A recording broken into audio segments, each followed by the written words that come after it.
A Christmas Carol by Charles Dickens. Stave 1. Marley's Ghost. Marley was dead, to begin with. There is no doubt whatever about that. The register of his burial was signed by the clergyman, the clerk, the undertaker, and the chief mourner. Scrooge signed it, and Scrooge's name was good upon change for anything he chose to put his hand to. Old Marley was as dead as a doornail. Mind, I don't mean to say that I know of my own knowledge what there is particularly dead about a doornail. I might have been inclined myself to regard a coffin nail as the deadest piece of ironmongery in the trade. But the wisdom of our ancestors is in the simile, and my unhallowed hands shall not disturb it, or the country's done for. You will therefore permit me to repeat emphatically that Marley was as dead as a doornail. Scrooge knew he was dead? Of course he did. How could it be otherwise? Scrooge and he were partners for I don't know how many years. Scrooge was his sole executor, his sole administrator, his sole assign, his sole residuary legatee, his sole friend and sole mourner. And even Scrooge was not so dreadfully cut up by the sad event, but that he was an excellent man of business on the very day of the funeral, and solemnized it with an undoubted bargain. The mention of Marley's funeral brings me back to the point I started from. There is no doubt that Marley was dead. This must be distinctly understood, or nothing wonderful can come of the story I am going to relate. If we were not perfectly convinced that Hamlet's father died before the play began, there would be nothing more remarkable in his taking a stroll at night, in an easterly wind, upon his own ramparts, than there would be in any other middle-aged gentleman's rashly turning out after dark in a breezy spot, say St. Paul's churchyard, for instance, literally to astonish his son's weak mind. Scrooge never painted out old Marley's name. There it stood, years afterwards, above the warehouse door, Scrooge and Marley. The firm was known as Scrooge and Marley. Sometimes people new to the business called Scrooge, and sometimes Marley. But he answered to both names. It was all the same to him. Oh, but he was a tight-fisted hand at the grindstone. Scrooge, a squeezing, wrenching, grasping, scraping, clutching, covetous old sinner, hard and sharp as flint, from which no steel had ever struck out generous fire, secret and self-contained and solitary as an oyster. The cold within him froze his old features, nipped his pointed nose, shriveled his cheek, stiffened his gait, made his eyes red, his thin lips blue, and spoke out shrewdly in his grating voice. A frosty rime was on his head, and on his eyebrows, and his wiry chin. He carried his own low temperature always about with him. He iced his office in the dog days, and didn't thaw it 1 degree at Christmas. External heat and cold had little influence on Scrooge. No warmth could warm, no wintry weather chill him. No wind that blew was bitter than he, no falling snow was more intent upon its purpose, no pelting rain less open to entreaty. Foul weather didn't know where to have him. The heaviest rain and snow and hail and sleet could boast of the advantage over him in only one respect. They often came down handsomely, and Scrooge never did. Nobody ever stopped him in the street to say with gladsome looks, "My dear Scrooge, how are you? When will you come to see me?" No beggars implored him to bestow a trifle. No children asked him what it was o'clock. No man or woman ever once in all his life inquired the way to such and such a place of Scrooge. Even the blind men's dogs appeared to know him, and, when they saw him coming on, would tug their owners into doorways and up courts, and then would wag their tails as though they said, "No eye at all is better than an evil eye, dark master." But what did Scrooge care? It was the very thing he liked, to edge his way along the crowded paths of life, warning all human sympathy to keep its distance. Was what the knowing ones call nuts to Scrooge. Once upon a time, of all the good days in the year, on Christmas Eve, old Scrooge sat busy in his counting house. It was cold, bleak, biting weather, foggy withal, and he could hear the people in the court outside go wheezing up and down, beating their hands upon their breasts and stamping their feet upon the pavement stones to warm them. The city clocks had only just gone 3, but it was quite dark already. It had not been light all day, and candles were flaring in the windows of the neighbouring offices, like ruddy smears upon the palpable brown air. The fog came pouring in at every chink and keyhole, and was so dense without that, although the court was of the narrowest, the houses opposite were mere phantoms. To see the dingy cloud come drooping down, obscuring everything. One might have thought that nature lived hard by and was brewing on a large scale. The door of Scrooge's counting house was open, that he might keep his eye upon his clerk, who, in a dismal little cell beyond, a sort of tank, was copying letters. Scrooge had a very small fire, but the clerk's fire was so very much smaller that it looked like one coal. But he couldn't replenish it, for Scrooge kept the coal box in his own room, and so surely as the clerk came in with the shovel, the master predicted that it would be necessary for them to part. Wherefore the clerk put on his white comforter and tried to warm himself at the candle, in which effort, not being a man of strong imagination, he failed. "Merry Christmas, Uncle! God save you!" cried a cheerful voice. It was the voice of Scrooge's nephew, who came upon him so quickly that this was the first intimation he had of his approach. "Bah!" said Scrooge. "Humbug!" He had so heated himself with rapid walking in the fog and frost, this nephew of Scrooge's, that he was all in a glow. His face was ruddy and handsome, his eyes sparkled, and his breath smoked again. "A Christmas humbug, Uncle?" said Scrooge's nephew. "You don't mean that, I'm sure." "I do," said Scrooge. "Merry Christmas. What right have you to be merry? What reason have you to be merry? You're poor enough." "Come then," returned the nephew gaily. "What right have you to be dismal? What reason have you to be morose? You're rich enough." Scrooge, having no better answer ready on the spur of the moment, said, "Bah!" again, and followed it up with, "Humbug." "Don't be cross, Uncle," said the nephew. "What else can I be?" returned the uncle, "when I live in such a world of fools as this? Merry Christmas? Out upon Merry Christmas! What's Christmas time to you but a time for paying bills without money, a time for finding yourself a year older and not an hour richer, a time for balancing your books and having every item in 'em through a round dozen of months presented dead against you? If I could work my will," said Scrooge indignantly, "every idiot who goes about with Merry Christmas on his lips should be boiled with his own pudding and buried with a stake of holly through his heart. He should." "Uncle," pleaded the nephew.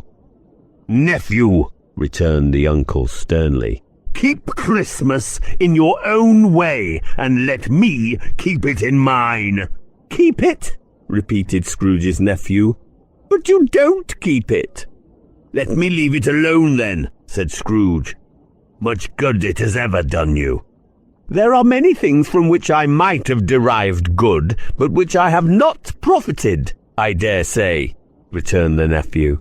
"Christmas among the rest, but I'm sure I have always thought of Christmas time, when it has come round, apart from the veneration due to its sacred name and origin, if anything belonging to it can be apart from that, as a good time, a kind, forgiving, charitable, pleasant time, the only time I know of in the long calendar of the year when men and women seem by one consent to open their shut-up hearts freely and to think of people below them as if they really were fellow passengers to the grave, and not another race of creatures bound on other journeys.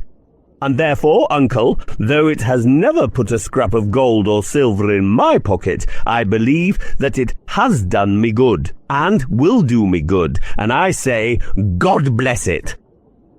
The clerk in the tank involuntarily applauded, becoming immediately sensible of the impropriety. He poked the fire and extinguished the last frail spark forever. "Let me hear another sound from you," said Scrooge, "and you'll keep your Christmas by losing your situation. You're quite a powerful speaker, sir," he added, turning to his nephew. "I wonder you don't go into Parliament." "Don't be angry, uncle. Come, dine with us tomorrow." Scrooge said that he would see him. Yes, indeed he did. He went the whole length of the expression, and said that he would see him in that extremity first. "But why?" cried Scrooge's nephew. "Why?" "Why did you get married?" said Scrooge. "Because I fell in love." "Because you fell in love?" growled Scrooge, as if that were the only one thing in the world more ridiculous than a Merry Christmas. "Good afternoon." "Nay, uncle, but you never came to see me before that happened. Why give it as a reason for not coming now?" "Good afternoon," said Scrooge. "I want nothing from you. I ask nothing of you. Why cannot we be friends?" "Good afternoon," said Scrooge. "I am sorry with all my heart to find you so resolute. We've never had any quarrel to which I have been a party, but I have made the trial in homage to Christmas, and I'll keep my Christmas humour to the last. So, a Merry Christmas, uncle." "Good afternoon," said Scrooge. "And a Happy New Year." "Good afternoon," said Scrooge. His nephew left the room without an angry word, notwithstanding. He stopped at the outer door to bestow the greetings of the season on the clerk, who, cold as he was warmer than Scrooge, for he returned them cordially.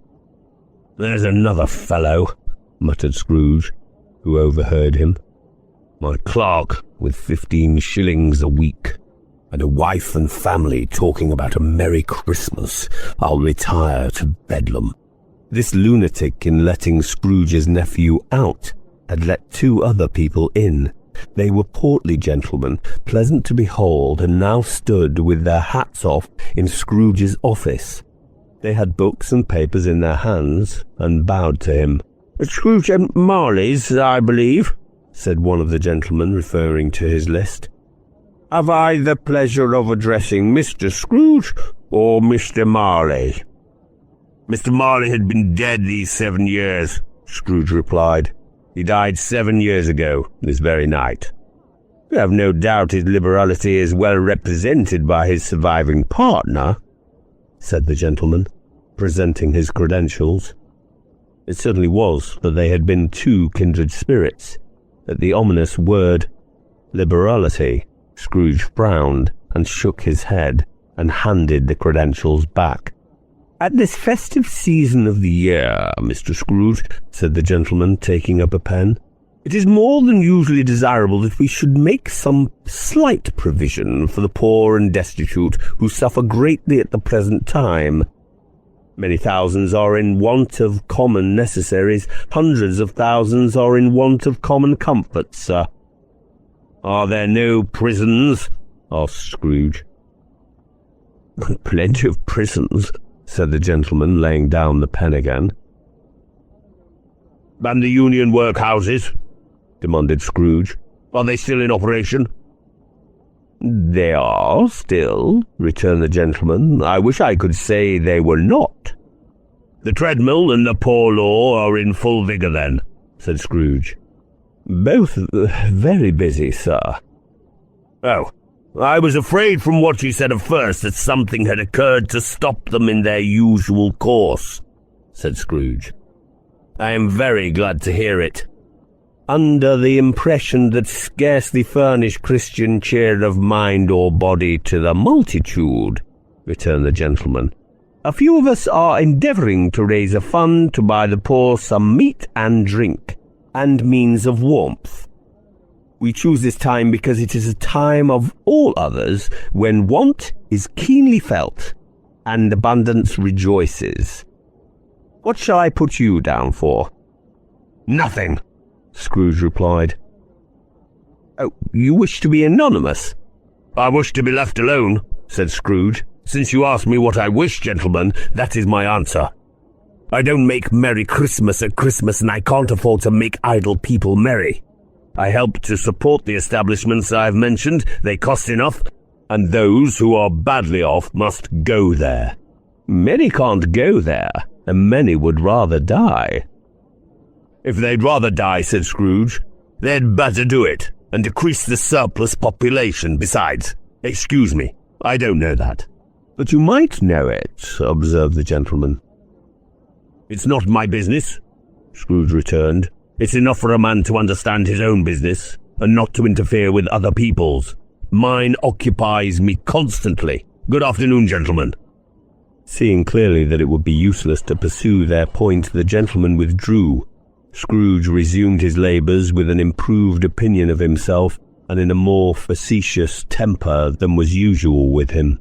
Meanwhile the fog and darkness thickened so that people ran about with flaring links, proffering their services to go before horses in carriages and conduct them on their way. The ancient tower of a church, whose gruff old bell was always peeping slyly down at Scrooge out of a Gothic window in the wall, became visible, and struck the hours and quarters in the clouds with tremulous vibrations afterwards, as if its teeth were chattering in its frozen head up there. The cold became intense. In the main street at the corner of the court, some labourers were repairing the gas pipes, and had lighted a great fire in a brazier, round which a party of ragged men and boys were gathered, warming their hands and winking their eyes before the blaze in rapture. The water plug being left in solitude, its overflowing suddenly congealed and turned to misanthropic ice. The brightness of the shops, where holly sprigs and berries crackled in the lamp heat of the windows, made pale faces ruddy as they passed. Poulterers' and grocers' trades became a splendid joke, a glorious pageant with which it was next to impossible to believe that such dull principles such as bargain and sale had anything to do. The Lord Mayor in the stronghold of the mighty mansion house gave orders to his 50 cooks and butlers to keep Christmas as a Lord Mayor's household should, and even the little tailor, whom he had fined 5 shillings on the previous Monday for being drunk and bloodthirsty in the street, stirred up tomorrow's pudding in his garret, while his lean wife and the baby sallied out to buy the beef. Foggier yet, and colder. Piercing, searching, biting cold. If the good St. Dunstan had but nipped the evil spirit's nose with a touch of such weather as that, instead of using his familiar weapons, then indeed he would have roared to lusty purpose. The owner of one scant young nose, gnawed and mumbled by the hungry cold as bones are gnawed by dogs, stooped down at Scrooge's keyhole to regale him with a Christmas carol.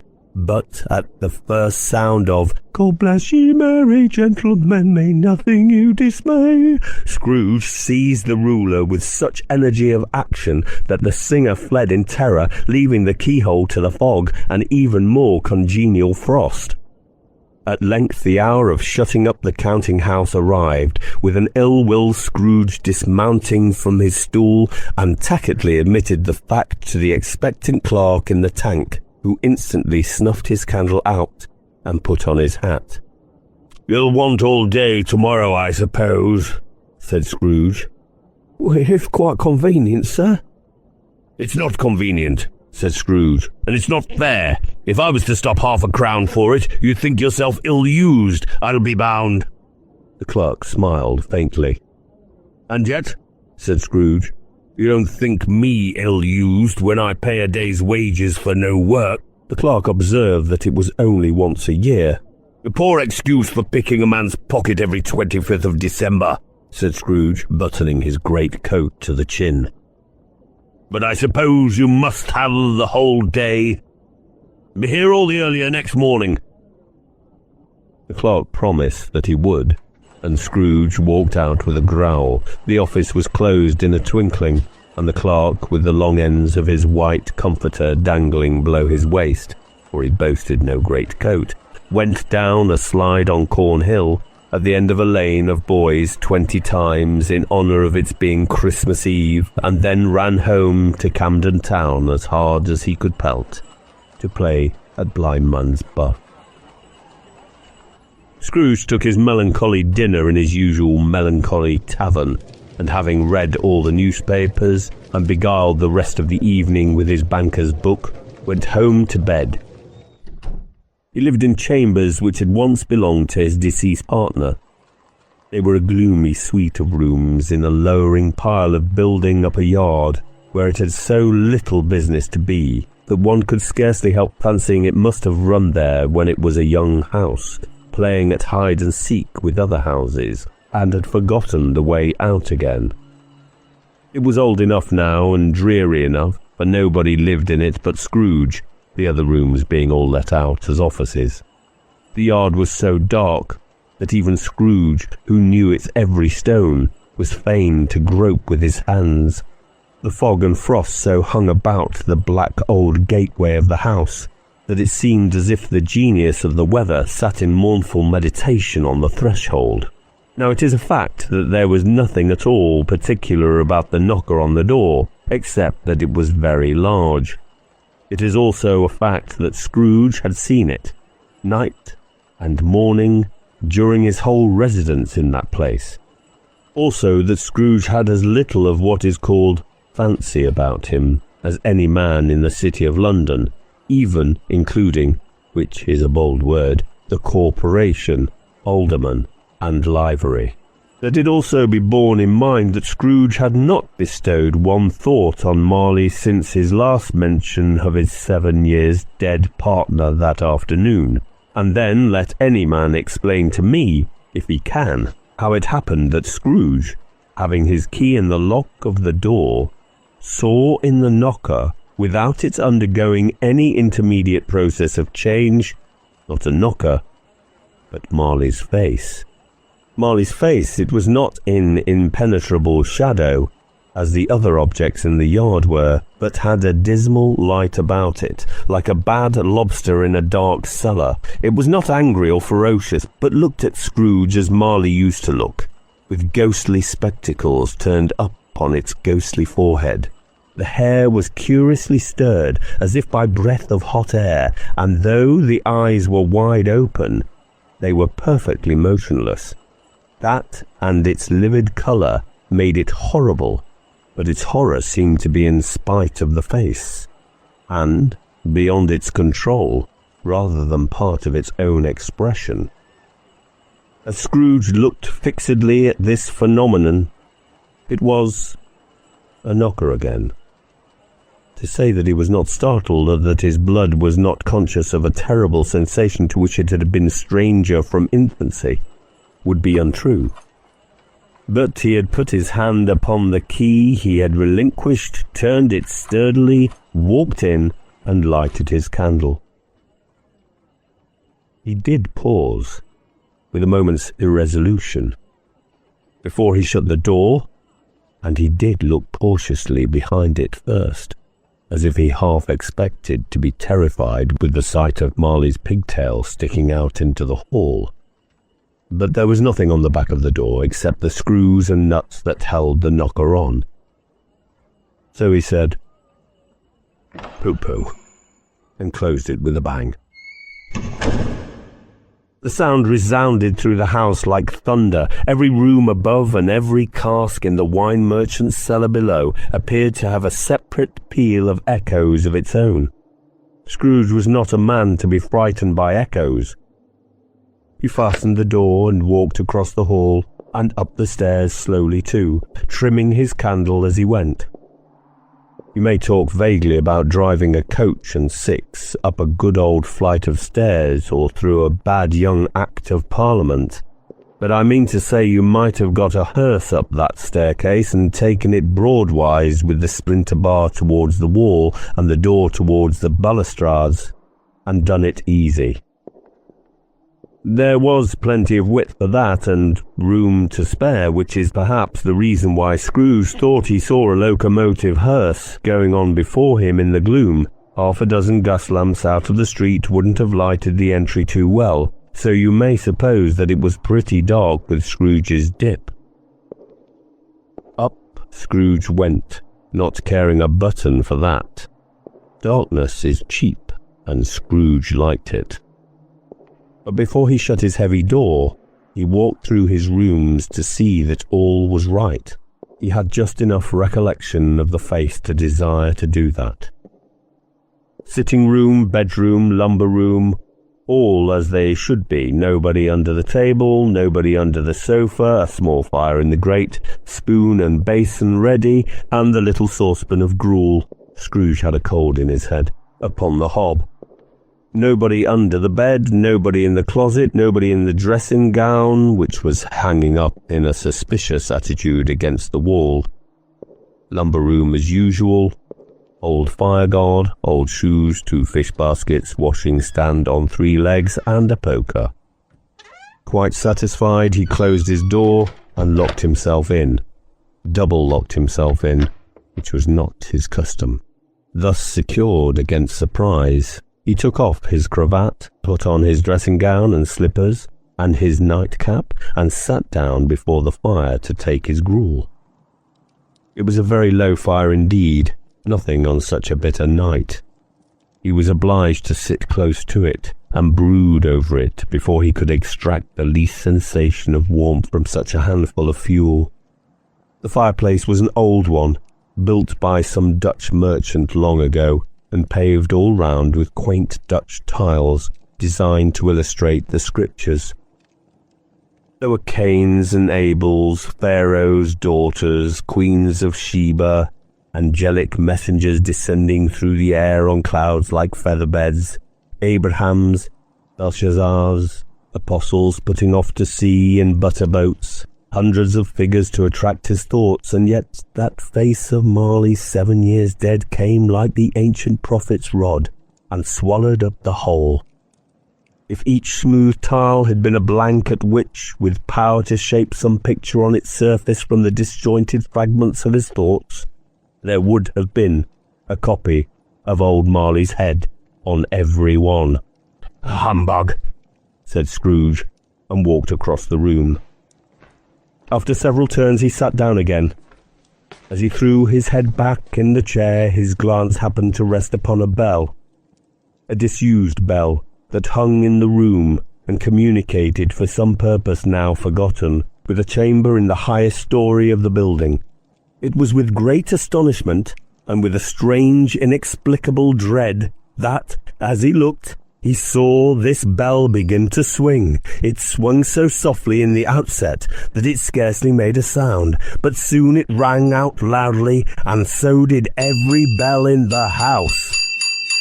This might have lasted half a minute, or a minute, but it seemed an hour.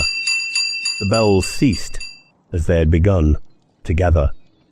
They were succeeded by a clanking noise deep down below, as if some person were dragging a heavy chain over the casks in the wine merchant's cellar. Scrooge then remembered to have heard that ghosts in haunted houses were described as dragging chains. The cellar door flew open with a booming sound, and then he heard the noise much louder on the floors below, then coming up the stairs, then coming straight towards his door. "It's humbug still," said Scrooge. "I won't believe it." His colour changed, though, when, without a pause, it came on through the heavy door and passed into the room before his eyes. Upon its coming in, the dying flame leaped up, as though it cried, "I know him, Marley's ghost," and fell again.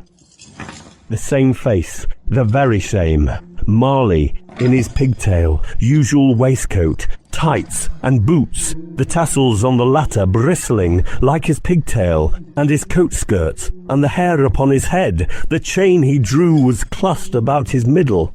It was long, and wound about him like a tail, and it was made, for Scrooge observed it closely, of cash-boxes, keys, padlocks, ledgers, deeds, and heavy purses wrought in steel.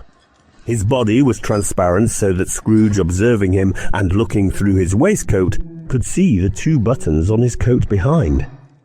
Scrooge had often heard it said that Marley had no bowels, but he had never believed it until now.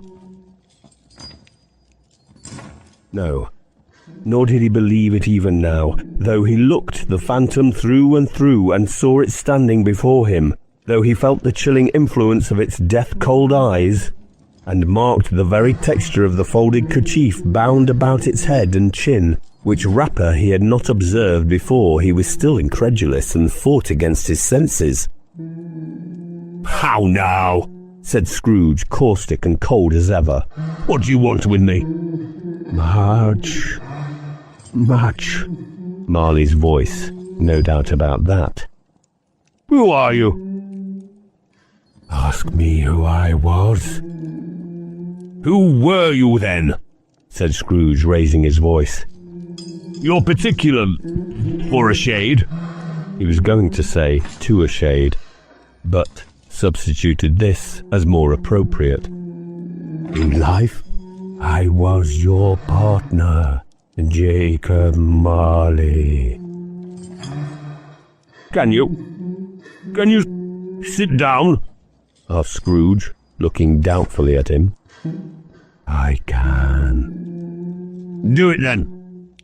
Scrooge asked the question because he didn't know whether a ghost so transparent might find himself in a condition to take a chair, and felt that, in the event of it being impossible, it might involve the necessity of an embarrassing explanation.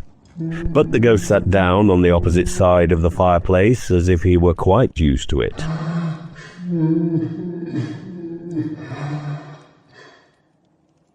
"You don't believe in me," observed the ghost. "I don't," said Scrooge. "What evidence would you have of my reality beyond that of your own senses?" "I don't know," said Scrooge. "Why do you doubt your senses?" "Because," said Scrooge, "a little thing affects them. A slight disorder of the stomach makes them cheats. You may be an undigested bit of beef, a blot of mustard, a crumb of cheese, a fragment of an undone potato. There's more of gravy than of grave about you, whatever you are." Scrooge was not much in the habit of cracking jokes, nor did he feel in his heart by any means waggish then. The truth is that he tried to be smart as a means of distracting his own attention and keeping down his terror, for the spectre's voice disturbed the very marrow in his bones. To sit staring at those fixed, glazed eyes in silence for a moment would play, Scrooge felt, the very deuce with him. There was something very awful, too, in the spectre's being provided with an infernal atmosphere of his own. Scrooge could not feel it himself, but this was clearly the case. Although the ghost sat perfectly motionless, its hair and skirts and tassels were still agitated as by the hot vapour from an oven. "You see this toothpick?" said Scrooge, returning quickly to the charge for the reason just assigned, and wishing, though it were only for a second, to divert the vision's stony gaze from himself. "I do," replied the ghost. You are not looking at it, said Scrooge. But I see it, said the ghost, notwithstanding. Well, returned Scrooge, I have but to swallow this and be for the rest of my days persecuted by a legion of goblins, all my own creation. Humbug, I tell you, humbug! At this the spirit raised a frightful cry, and shook at its chain with such dismal and appalling noise that Scrooge held on tight to his chair to save himself from falling in a swoon. But how much greater was his horror when the phantom, taking off the bandage round his head, as if it were too warm to wear indoors, its lower jaw dropped down upon its breast. Scrooge fell upon his knees and clasped his hands before his face. Mercy, he said. Dreadful apparition, why do you trouble me? Man of the worldly mind, replied the ghost, do you believe in me or not? I do, said Scrooge. I must, but why do spirits walk the earth, and why do they come to me? It is required of every man, the ghost returned, that the spirit within him should walk abroad among his fellow men, and travel far and wide, and if that spirit goes not forth in life, it is condemned to do so after death. It is doomed to wander through the world. Oh, woe is me, and witness what it cannot share, but might have shared on earth, and turned to happiness. Again the spectre raised a cry and shook its chain and wrung its shadowy hands. You are fettered, said Scrooge, trembling. Tell me why. I wear the chains I forged in life, replied the ghost. I made it link by link and yard by yard. I girded it on of my own free will, and of my own free will I wore it. Is its pattern strange to you? Scrooge trembled more and more. Or would you know, pursued the ghost, the weight and length of the strong coil you bear yourself? It was full, as heavy and as long as this, 7 Christmas Eves ago. You have labored on it since. It is a ponderous chain. Scrooge glanced about him on the floor in the expectation of finding himself surrounded by some 50 or 60 fathoms of iron cable, but he could see nothing. Jacob, he said imploringly. Old Jacob Marley, tell me more. Speak comfort to me, Jacob. I have none to give, the ghost replied. It comes from other regions, Ebenezer Scrooge, and is conveyed by other ministers to other kinds of men. Nor can I tell you what I would. A very little more is all permitted to me. I cannot rest, I cannot stay, I cannot linger anywhere. My spirit never walked beyond a counting house. Mark me, in life my spirit never roved beyond the narrow limits of our money-changing hole, and weary journeys lie before me.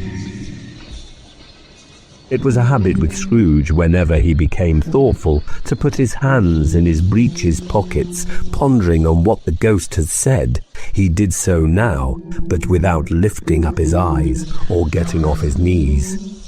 You must have been very slow about it, Jacob, Scrooge observed in a business-like manner, though with humility and deference. Slow? The ghost repeated. 7 years dead, mused Scrooge, and travelling all the time.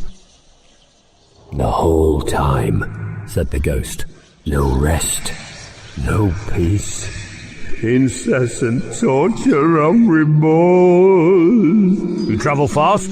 Said Scrooge. On the whims of the wind, replied the ghost. You might have got over a great quantity of ground in 7 years, said Scrooge. The ghost, on hearing this, set up another cry, and clanked its chain so hideously in the dead silence of the night that the ward would have been justified in indicating it for a nuisance. "O captive, bound and double-ironed," cried the phantom, "not to know that ages of incessant labour by immortal creatures for this earth must pass into eternity before the good of which it is susceptible is all developed. Not to know that any Christian spirit working kindly in its little sphere, whatever it may be, will find its mortal life too short for its vast means of usefulness. Not to know that no space of regret can make amends for one's life opportunities misused. Yet such was I. Oh, such was I." "But you were always a good man of business, Jacob," faltered Scrooge, who now began to apply this to himself. "Business?" cried the ghost, wringing its hands again. "Mankind was my business. The common welfare was my business. Charity, mercy, forbearance, and benevolence were all my business. The dealings of my trade were but a drop of water in the comprehensive ocean of my business." It held up its chain at arm's length as if that were the cause of all its unavailing grief, and flung it heavily upon the ground again. "At this time of the rolling year," the spectre said, "I suffer most. Why did I walk through crowds of fellow beings with my eyes turned down, and never raise them to that blessed star which led the wise men to a poor abode? Were there no poor homes to which its light would have conducted me?" Scrooge was very much dismayed to hear the spectre going on at this rate, and began to quake exceedingly. "Hear me," cried the ghost. "My time is nearly gone." "I will," said Scrooge. "But don't be hard upon me. Don't be flowery, Jacob, pray." "How it is that I appear before you in a shape that you can see, I may not tell. I have sat invisible beside you many and many a day." It was not an agreeable idea. Scrooge shivered and wiped the perspiration from his brow. "That is no light part of my penance," pursued the ghost.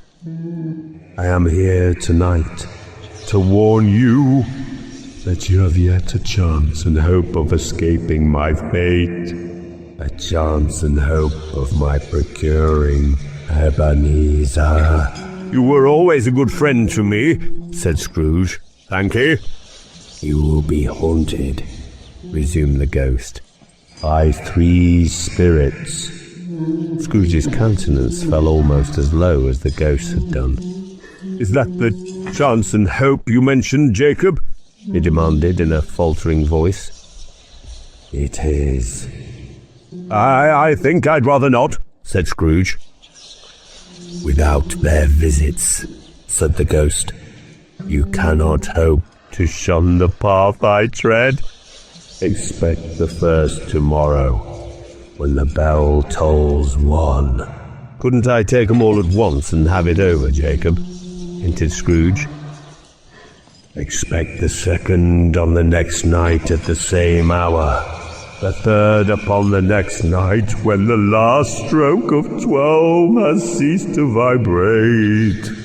Look to see me no more, and look that for your own sake you remember what has passed between us."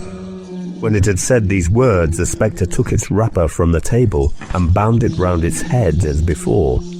Scrooge knew this by the smart sound its teeth made when the jaws were brought together by the bandage. He ventured to raise his eyes again and found his supernatural visitor confronting him in an erect attitude with its chain wound over and about its arm. The apparition walked backwards from him, and at every step it took, the window raised itself a little so that when the spectre reached it, it was wide open. It beckoned Scrooge to approach, which he did.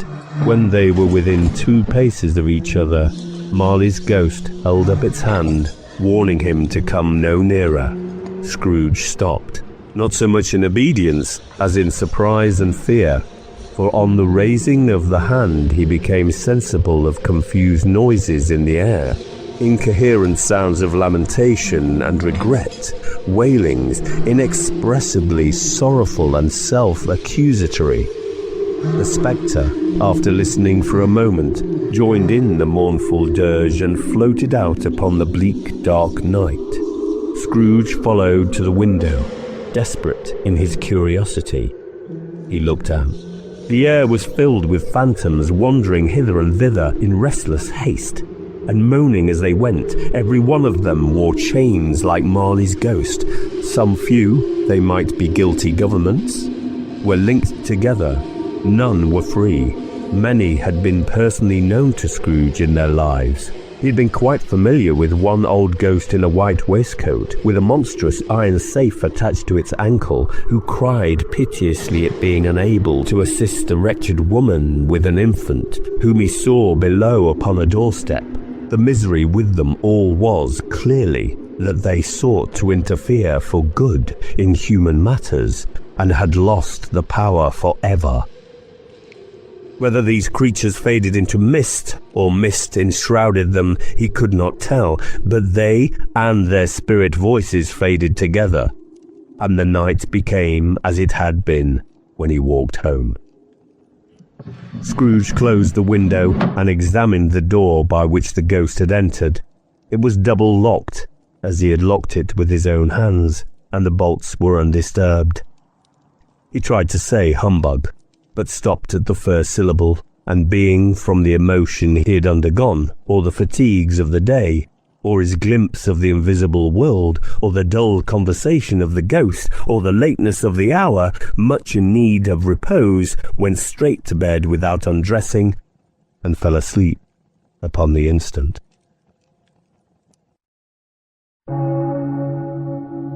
Stave 2. The first of the 3 spirits. When Scrooge awoke, it was so dark that looking out of the bed, he could scarcely distinguish the transparent window from the opaque walls of his chamber.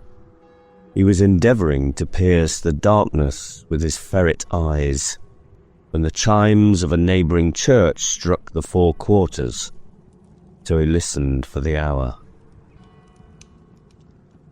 To his great astonishment, the heavy bell went on from 6 to 7, and from 7 to 8, and regularly up to 12, then stopped. 12? It was past 2 when he went to bed. The clock was wrong. An icicle must have got into the works.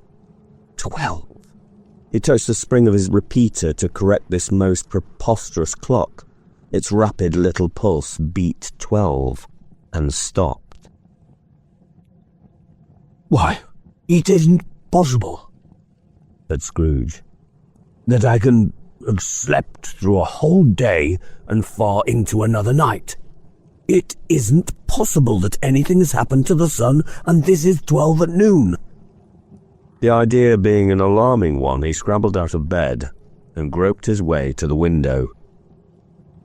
He was obliged to rub the frost off with the sleeve of his dressing gown before he could see anything, and could see very little then.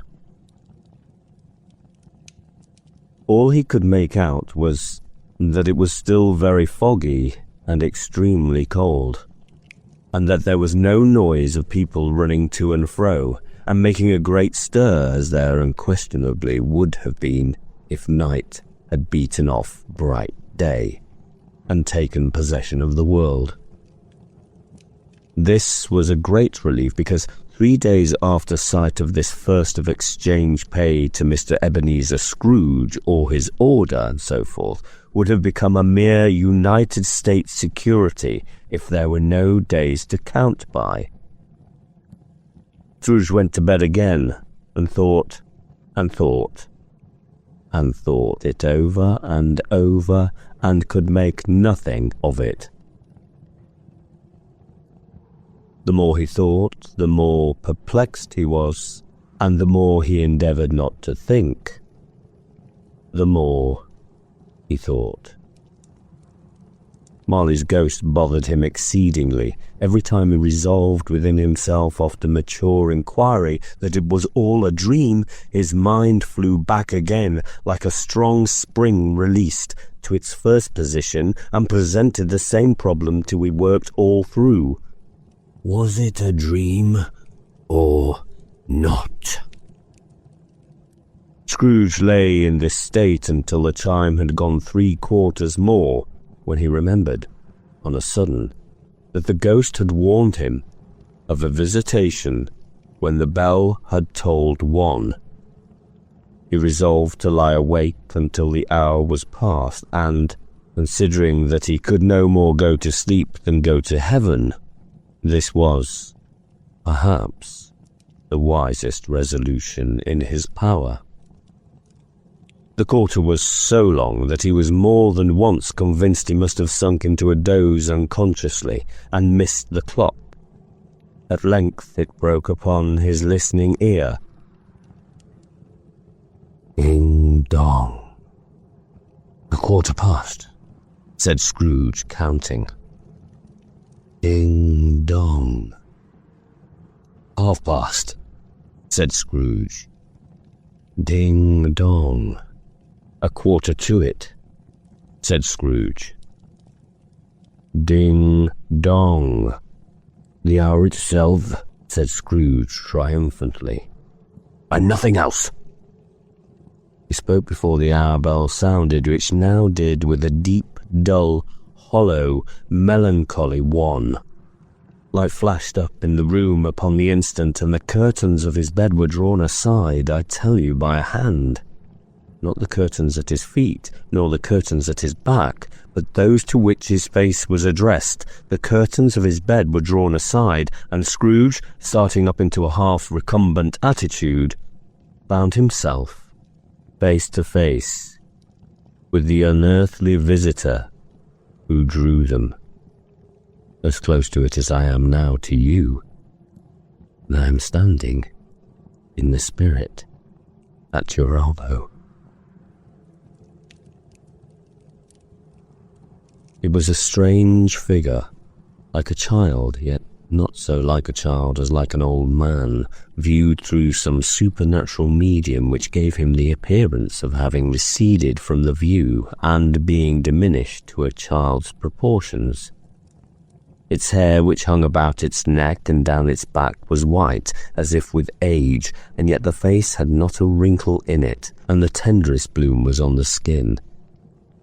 The arms were very long and muscular, the hands the same, as if its hold were of uncommon strength. Its legs and feet, most delicately formed, were, like those upper members, bare.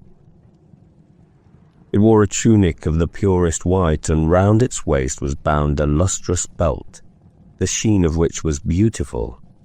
It held a branch of fresh green holly in its hand, and in singular contradiction of that wintry emblem, had its dress trimmed with summer flowers.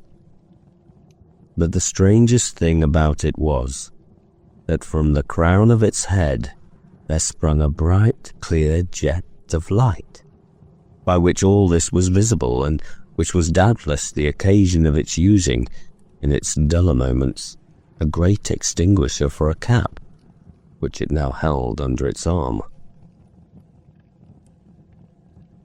Even this, though, when Scrooge looked at it with increasing steadiness, was not its strangest quality, or, as its belt sparkled and glittered, now in one part and now in another, and what was light one instant as another time was dark, so the figure itself fluctuated in its distinctness, being now a thing with one arm, now with one leg, now with 20 legs, now a pair of legs without a head, now a head without a body, of which dissolving parts no outline would be visible in the dense gloom wherein they melted away, and, in the very wonder of this, it would be itself again, distinct and clear as ever.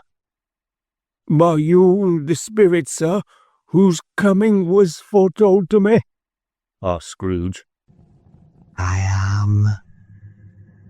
The voice was soft and gentle, singularly low, as if instead of being so close beside him, it were at a distance. Who and what are you?" Scrooge demanded. I am the ghost of Christmas past. Long past? Inquired Scrooge, observant of its dwarfish stature. No, you're fast. Perhaps Scrooge could not have told anybody why if anybody could have asked him, but he had a special desire to see the spirit in his cap, and begged him to be covered. "Art?" exclaimed the ghost. "Did you soon put out with worldly hands the light I give? Is it not enough that you are one of whose passions made this cap, and forced me through whole trains of years to wear it low upon my brow?" Scrooge reverently disclaimed all intention to offend or any knowledge of having wilfully bonneted the spirit at any period of his life.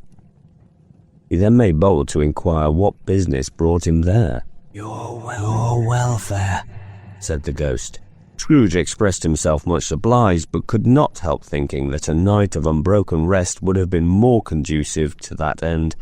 The spirit must have heard him thinking, for it said immediately, "Your reclamation, then. Take heed." It put out its strong hand as it spoke, and clasped him gently by the arm. "Rise and walk with me."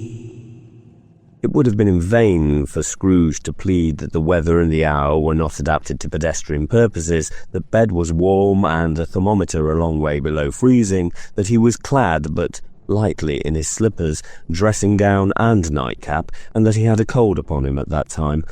The grasp, though gentle as a woman's hand, was not to be resisted. He rose, but, finding that the spirit made towards the window, clasped his robe in supplication. "And I am immortal," Scrooge remonstrated, "and liable to fall."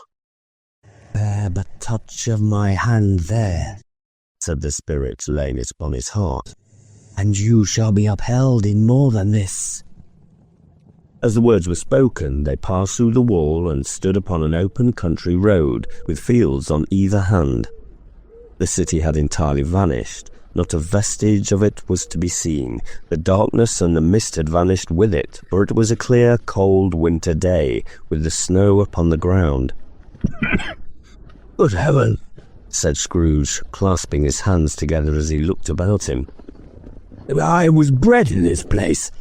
I was a boy here." The spirit gazed upon him mildly. Its gentle touch, though it had been light and instantaneous, appeared still present to the old man's sense of feeling. He was conscious of 1,000 odours floating in the air, each one connected with 1,000 thoughts and hopes and joys and cares long, long forgotten. "Your lip is trembling," said the ghost. "And what is that upon your cheek?" Scrooge muttered with an unusual catching in his voice that it was a pimple, and begged the ghost to lead him where he would. "You recollect the way?" inquired the spirit. "Remember it," cried Scrooge with fervour. "I could walk it blindfold." "Strange to have forgotten it for so many years," observed the ghost. "Let us go on." They walked along the road, Scrooge recognising every gate and post and tree, until a little market town appeared in the distance, with its bridge, its church, and winding river. Some shaggy ponies now were seen trotting towards them with boys upon their backs. who called to other boys in country gigs and carts, driven by farmers. All these boys in great spirits and shouted to each other until the broad field was so full of merry music that the crisp air laughed to hear it. "These are but shadows of the things that have been," said the ghost. "They have no consciousness of us." The jocund travellers came on, and as they came, Scrooge knew and named them everyone. Why was he rejoiced beyond all bounds to see them? Why did his cold eye glisten, and his heart leap up as they went past? Why was he filled with gladness when he heard them give each other Merry Christmas, as they parted at crossroads and byways for their several homes? His Merry Christmas to Scrooge? Out upon Merry Christmas! What good had it ever done to him? The school is not quite... They left the high road by a well-remembered lane, and soon approached a mansion of dull red brick with a little weathercock, surmounted cupola on the roof, and a bell hanging in it. It was a large house, but one of broken fortunes, for the spacious offices were little used. Their walls were damp and mossy, their windows broken, and their gates decayed. Fowls clucked and strutted in the stables, and the coach-houses and sheds were overrun with grass. Nor was it more retentive of its ancient state within, for entering the dreary hall and glancing through the open doors of many rooms, they found them poorly furnished, cold, and vast.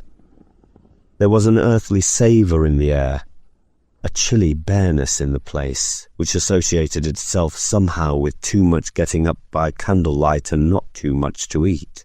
They went, the ghost and Scrooge, across the hall to a door at the back of the house. It opened before them, and disclosed a long, bare, melancholy room, made barer still by lines of plain deal forms and desks. At one of these a lonely boy was reading near a feeble fire, and Scrooge sat down upon a form and wept to see his poor forgotten self as he used to be. Not a lantern echo in the house, not a squeak and scuffle from the mice behind the panelling, not a drip from the half-thawed waterspout in the dull yard behind, not a sigh among the leafless boughs of one despondent poplar, not the ideal swinging of an empty storehouse door, no, not a clicking in the fire, but fell upon the heart of Scrooge with softening influence, and gave a freer passage to his tears. The spirit touched him on the arm and pointed to his younger self, intent upon his reading. Suddenly a man in foreign garments, wonderfully real and distinct to look at, stood outside the window with an axe stuck in his belt, and leading, by the bridle, an ass laden with wood. "Why, it's Ali Baba!" Scrooge exclaimed in ecstasy. "It's dear old honest Ali Baba! Yes, I know! One Christmas time, when yonder solitary child was left here all alone, he did come, for the first time, just like that. Poor boy, and Valentine," said Scrooge, "and his wild brother, Orson. There they go. What's his name? Who was put down in the drawers asleep at the gate of Damascus? Don't you see him? And the Sultan's groom turned upside down by the jenny. There, serve him right. I'm glad of it. What business had he to be married to the princess?" To hear Scrooge expending all the earnestness of his nature on such subjects, in a most extraordinary voice between laughing and crying, and to see his heightened and excited face, would have been a surprise to his business friends in the city, indeed. "There's the parrot!" cried Scrooge. "Green body and yellow tail, with a thing like a lettuce growing out of the top of his head. There he is! Poor Robin Crusoe, we called him, when he came home again after sailing round the island. Poor Robin Crusoe! Where have you been, Robin Crusoe?" The man thought he was dreaming, but he wasn't. It was the parrot, you know. "There goes Friday, running for his life to the little creek. Helloa, hoop hoop halloo!" Then, with a rapidity of transition very foreign to his usual character, he said, in pity for his former self, "Oh boy," and cried, "I wish." Scrooge muttered, putting his hand in his pocket and looking about him after drying his eye with his cuff, "But it's too late now. What is the matter? asked the spirit. Nothing, Said Scrooge. nothing. No, there was a boy singing a Christmas carol at my door last night. I should like to have given him something, that's all. The ghost smiled thoughtfully and waved its hand, saying, as it did so, Let us see another Christmas. Scrooge's former self grew larger at the words, and the room became a little darker and more dirty. Panels shrunk, the windows cracked, fragments of plaster fell out of the ceiling, and the naked lathes were shown instead. But how all this was brought about, Scrooge knew no more than you do. He only knew that it was quite correct, that everything had happened so, that there he was, alone again, when all the other boys had gone home for the jolly holidays. He was not reading now, but walking up and down despairingly. Scrooge looked at the ghost and, with a mournful shaking of his hand, glanced anxiously towards the door. It opened, and a little girl much younger than the boy came darting in, and, putting her arms about his neck and often kissing him, addressed him as her dear, dear brother. I have come to bring you home, dear brother, said the child, clapping her tiny hands and bending down to laugh. To bring you home, home, home. Home, little fan, returned the boy. Yes, said the child, brimful of glee. Home for good and all, home for ever and ever. Father is so much kinder than he used to be, that home's like heaven. He spoke so gently to me one dear night when I was going to bed that I was not afraid to ask him once more if you might come home. And he said, yes, you should, and sent me in a coach to bring you, and you're to be a man, said the child, opening her eyes, and are never to come back here, but first we're to be together all the Christmas long, and have the merriest time in all the world. You are quite a woman, little fan, exclaimed the boy. She clapped her hands and laughed and tried to touch his head, but, being too little, laughed again and stood on tiptoe to embrace him. Then she began to drag him, in her childish eagerness, towards the door, and he, nothing loath to go. A terrible voice in the hall cried, Bring down Master Scrooge's box there.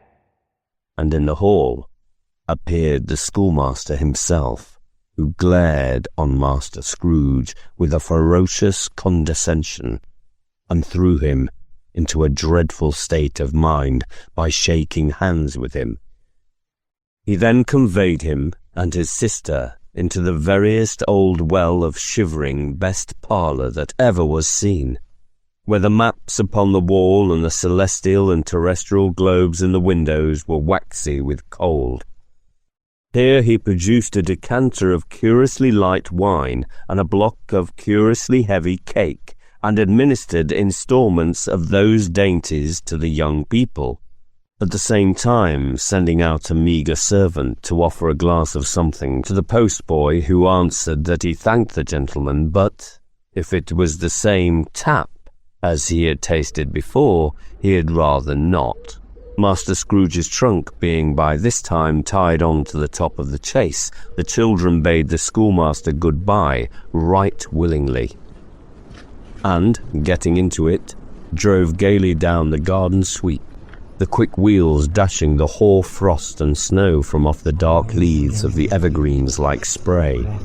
Always a delicate creature who a breath might have withered, said the ghost, but she had a large heart. So she had, cried Scrooge. You're right, I will not gainsay it, spirit. God forbid. And she died a woman, said the ghost, and had, as I think, children. One child, Scrooge returned. Two, said the ghost. Your nephew. Scrooge seemed uneasy in his mind and answered briefly, yes. Although they had but that moment left the school behind them, they were now in the busy thoroughfares of a city, where shadowy passengers passed and repassed, where shadowy carts and coaches battled for the way, and all the strife and tumult of a real city were. It was made plain enough by the dressing of the shops that here, too, it was Christmas time again. but it was evening, and the streets were lighted up. The ghost stopped at a certain warehouse door and asked Scrooge if he knew it. "Know it?" said Scrooge. "Was I apprenticed here?" They went in, at sight of an old gentleman in a Welsh wig sitting behind such a high desk that if he had been 2 inches taller, he must have knocked his head against the ceiling.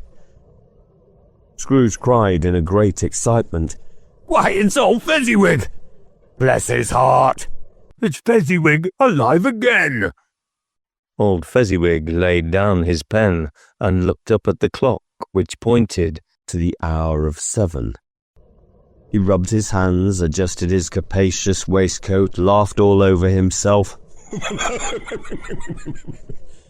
from his shoes to his organ of benevolence, and called out, in a comfortable, oily, rich, fat, jovial voice, You there, Ebenezer! Dick!" Scrooge's former self, now grown a young man, came briskly in, accompanied by his fellow prentice. "Dick Wilkins, to be sure," said Scrooge to the ghost. "Bless me, yes, there he is.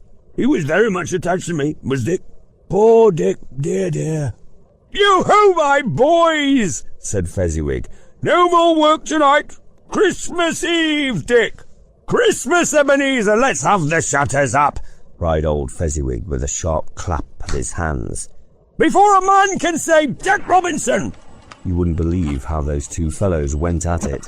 They charged into the street with the shutters 1, 2, 3, had 'em up in their places 4, 5, 6, barred 'em and pinned 'em 7, 8, 9, and came back before you could have got to 12, punting like racehorses.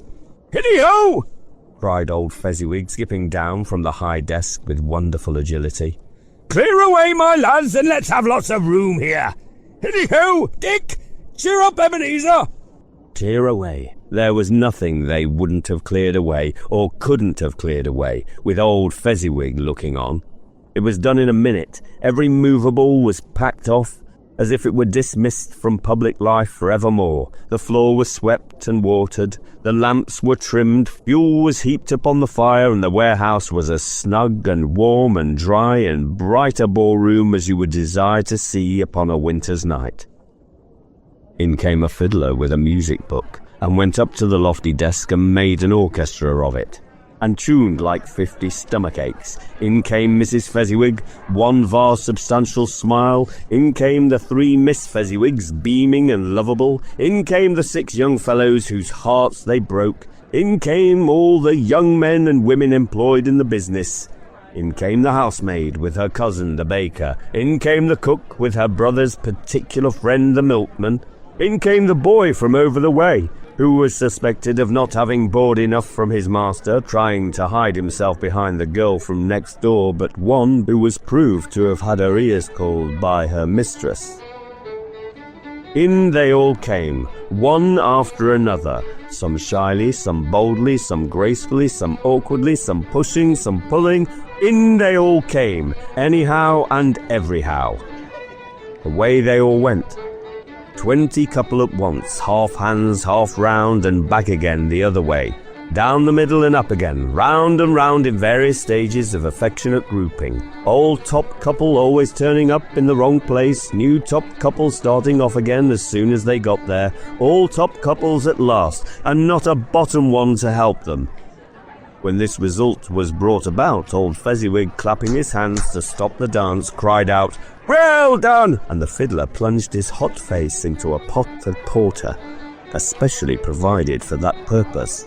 But, scorning rest upon his reappearance, he instantly began again, though there were no dancers yet, as if the other fiddler had been carried home exhausted on a shutter, and he were a brand new man, resolved to beat him out of sight or perish. There were more dances, and there were forfeits, and more dances, and there was cake, and there was negus, and there was a great piece of cold roast, and there was a great piece of cold boiled, and there were mince pies and plenty of beer. But the great effect of the evening came after the roast and boiled, when the fiddler, an artful dog, mind, the sort of man who knew his business better than you or I could have told it him, struck up, "Sir Roger de Coverley." Then old Fezziwig stood out to dance with Mrs. Fezziwig, top couple too, with a good stiff piece of work cut out for them, 3 or 4 and 20 pair of partners, people who were not to be trifled with, people who would dance and had no notion of walking. But if there had been twice as many, 4 times, old Fezziwig would have been a match for them, and so would Mrs. Fezziwig.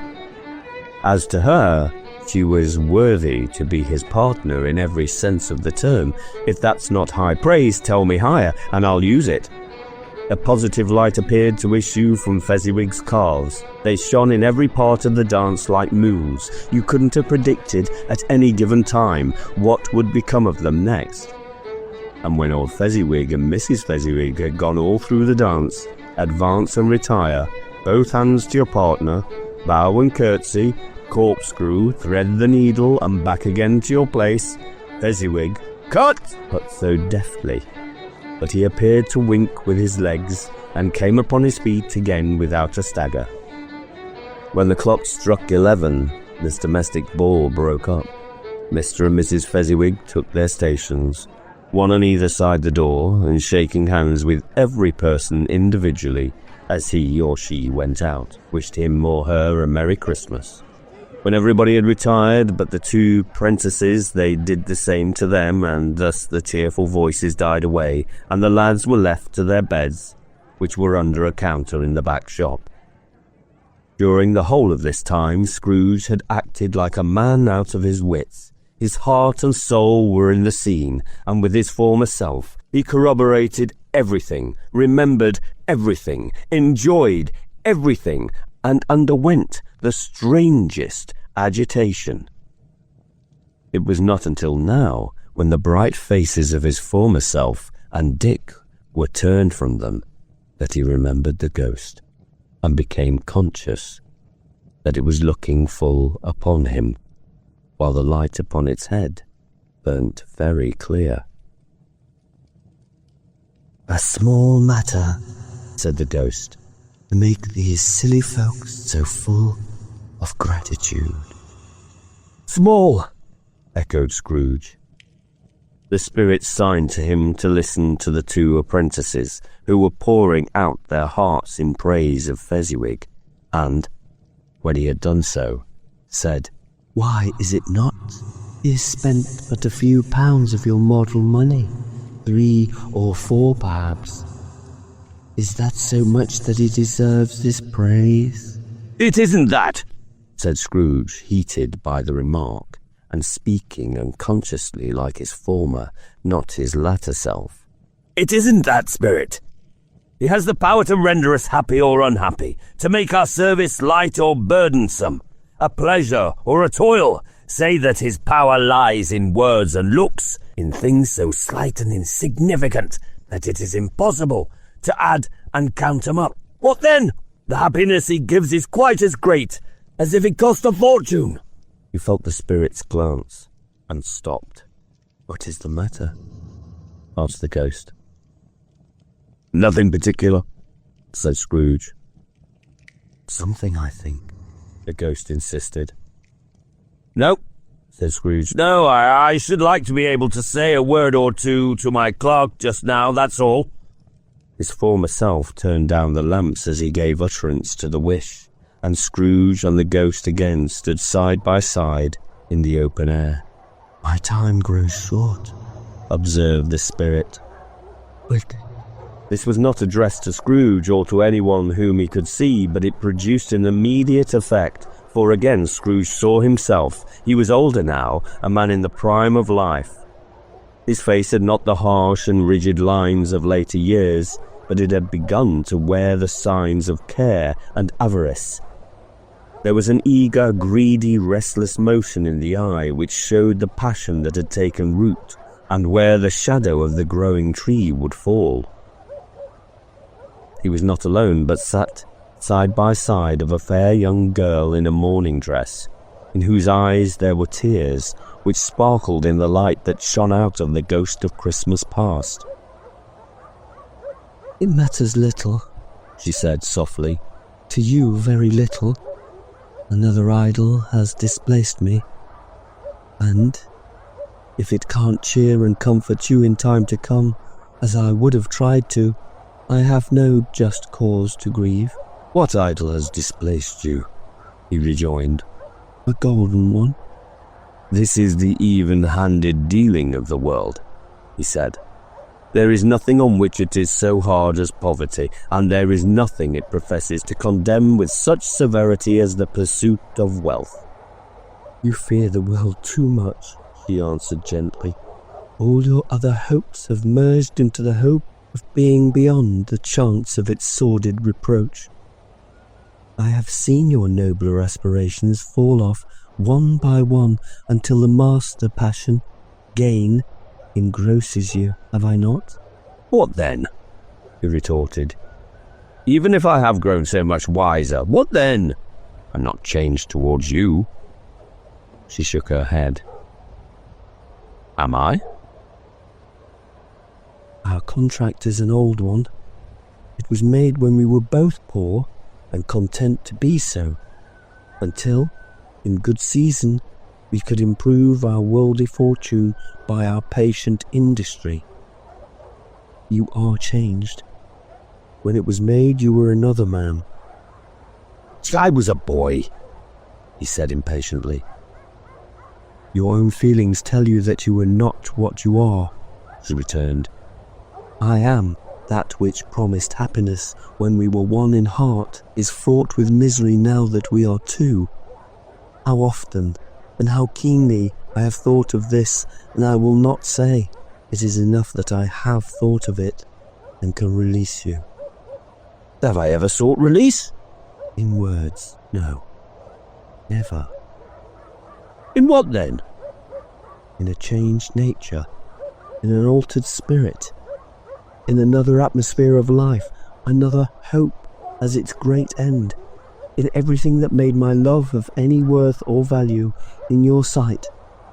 If this had never been between us, said the girl, looking mildly, but with steadiness upon him, tell me, would you seek me out and try to win me now? No. He seemed to yield to the justice of this supposition in spite of himself, but he said with a struggle, You think not? I would gladly think otherwise if I could, she answered. Heaven knows when I have learned a truth like this, I know how strong and irresistible it must be.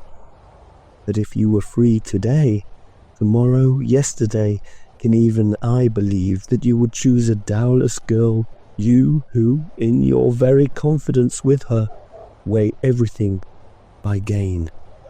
Or choosing her, if for a moment you were false enough to your one guiding principle to do so, do I not know that your repentance and regret would surely follow? I do, and I release you, with a full heart, for the love of him you once were. He was about to speak, but with her head turned from him, she resumed, You may. The memory of what is past half makes me hope you will have pain in this, a very, very brief time, and you will dismiss the recollection it gladly as an unprofitable dream from which it happened well that you awoke. May you be happy in the life that you have chosen. She left him and they parted. Spirit, said Scrooge, tell me no more. Conduct me home. Why do you delight to torture me? One shadow more, exclaimed the ghost. No more, cried Scrooge. No more. I don't wish to see it. Show me no more. But the relentless ghost pinioned him in both his arms and forced him to observe what happened next. They were in another scene and place, a room not very large or handsome, but full of comfort.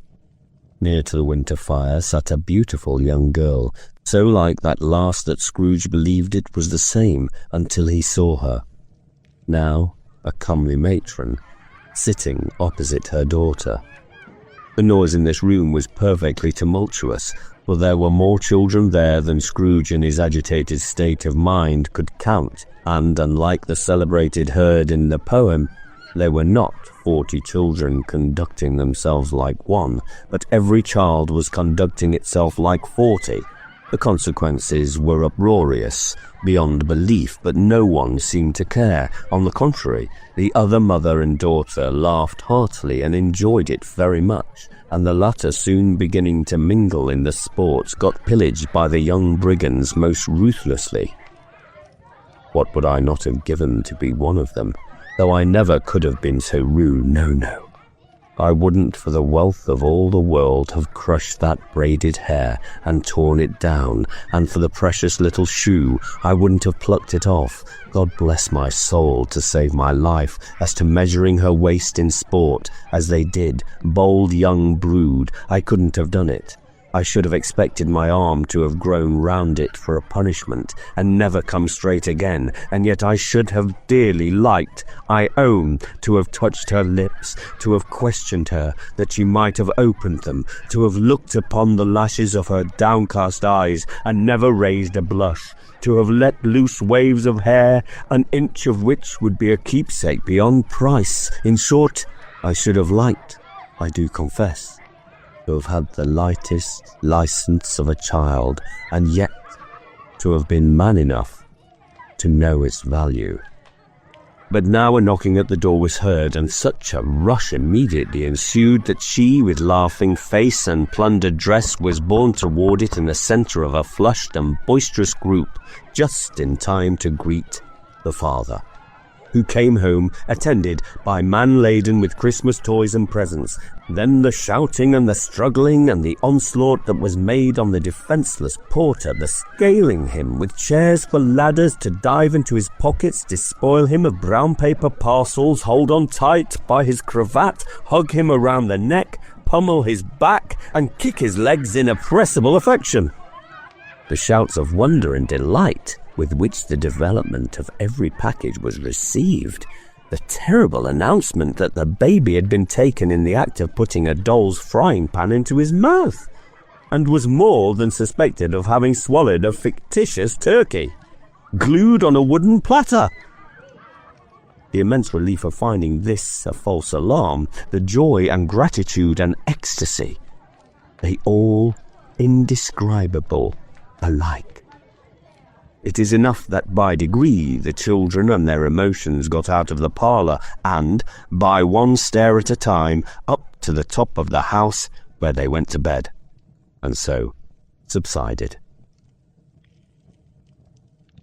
And now Scrooge looked on more attentively than ever, when the master of the house, having his daughter leaning fondly on him, sat down with her and her mother at his own fireside, and when he thought that such another creature, quite as graceful and as full of promise, might have called him father, and been a springtime in the haggard winter of his life, his sight grew very dim indeed. "El," said the husband, turning to his wife with a smile, "I saw an old friend of yours this afternoon." "Who was it?" "Guess." "How can I? Perhaps don't I know?" he added in the same breath, laughing as he laughed. "Mr. Scrooge was. I passed his office window, and as it was not shut up, and he had a candle inside, I could scarcely help seeing him. His partner lies upon the point of death, I hear, and there he sat alone. Quite alone in the world, I do believe." "Spirit," said Scrooge in a broken voice, "remove me from this place."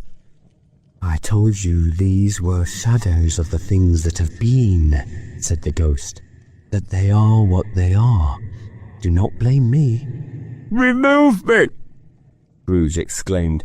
"I cannot bear it!"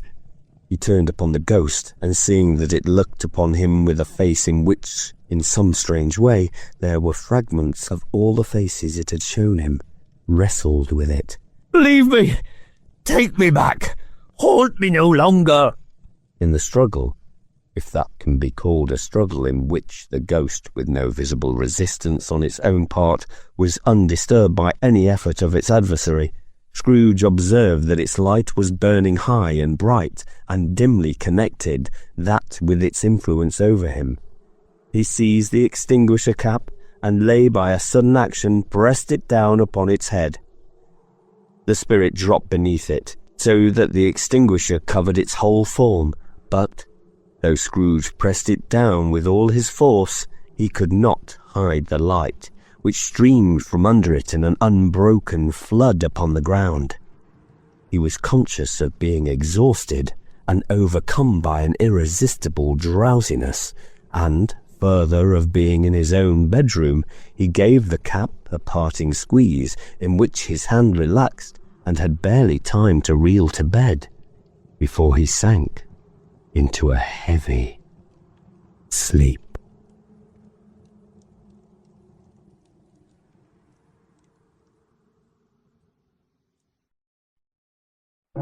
Stave 3. The second of the three spirits. Awakening in the middle of a prodigiously tough snore, and sitting up in bed to get his thoughts together, Scrooge had no occasion to be told that the bell was again upon the stroke of 1. He felt that he was restored to consciousness in the right nick of time, for the especial purpose of holding a conference with the second messenger dispatched to him through Jacob Marley's intervention. But, finding that he turned uncomfortably cold when he began to wonder which of his curtains this new spectre would draw back, he put them every one aside with his own hands and, lying down again, established a sharp lookout all round the bed. For he wished to challenge the spirit on the moment of its appearance, and did not wish to be taken by surprise and made nervous. Gentlemen of the free and easy sort, who plume themselves on being acquainted with a move or two and being usually equal to the time of day, express the wide range of their capacity for adventure by observing that they are good for anything from pitch and toss to manslaughter, between which opposite extremes, no doubt, there lies a tolerably wide and comprehensive range of subjects.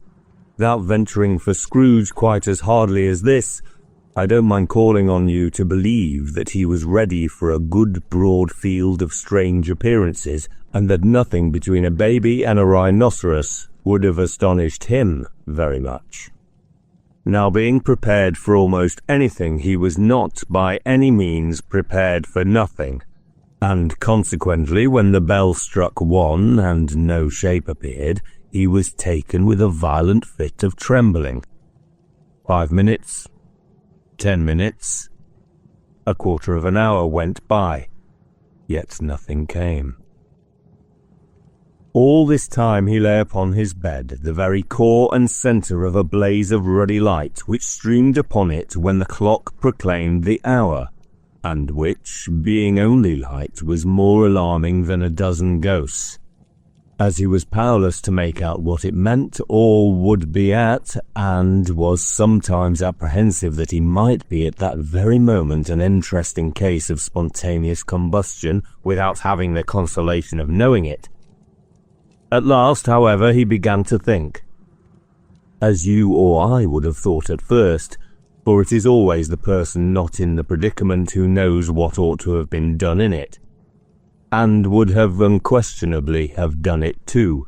At last, I say, he began to think that the source and secret of this ghostly light might be in the adjoining room, from whence, on further tracing it, it seemed to shine. This idea taking full possession of his mind, he got up softly and shuffled in his slippers to the door. The moment Scrooge's hand was on the lock, a strange voice called him by his name and bade him enter. He obeyed. It was his own room, there was no doubt about that, but it had undergone a surprising transformation.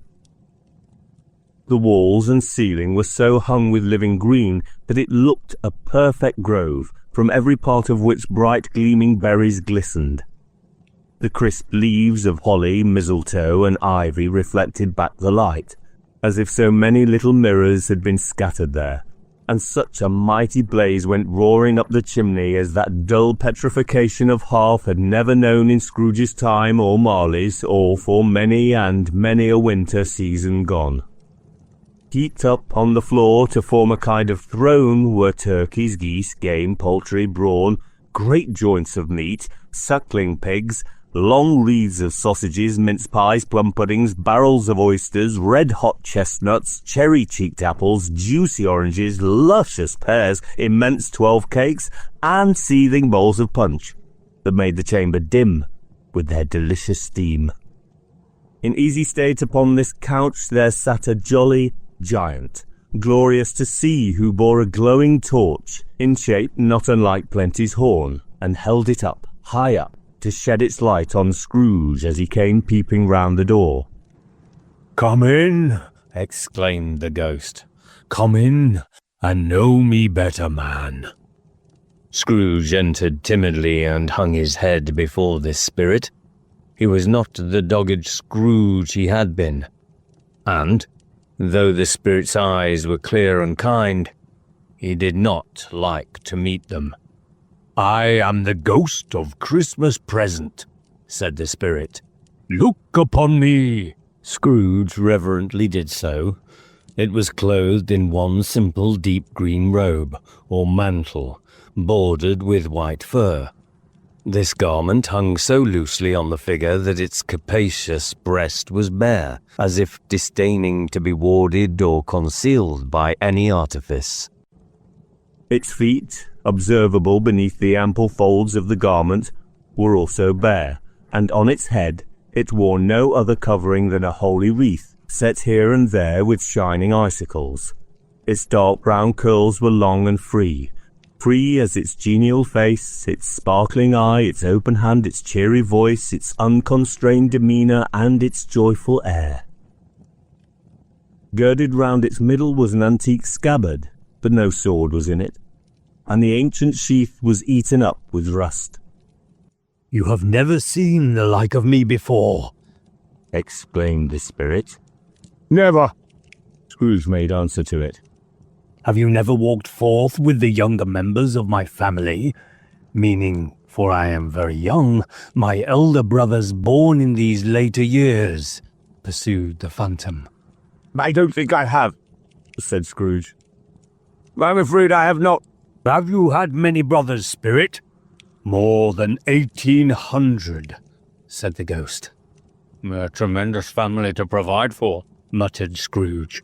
The ghost of Christmas present rose. "Spirit," said Scrooge submissively, "conduct me where you will. "I went forth last night on compulsion, and I learnt a lesson which is working now. Tonight, if you have aught to teach me, let me profit by it."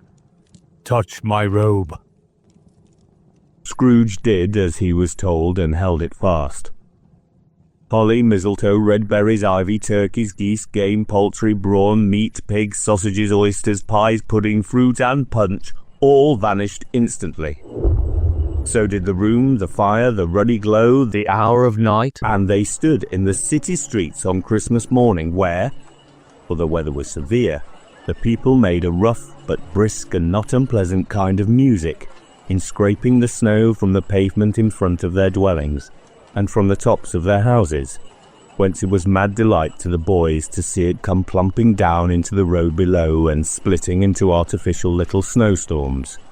The house fronts looked black enough and the windows blacker, contrasting with the smooth white sheets of snow upon the roofs, and with the dirtier snow upon the ground, which last deposit had been ploughed up in deep furrows by the heavy wheels of carts and wagons, furrows that crossed and recrossed each other hundreds of times, where the great streets branched off and made intricate channels, hard to trace in the thick yellow mud and icy water.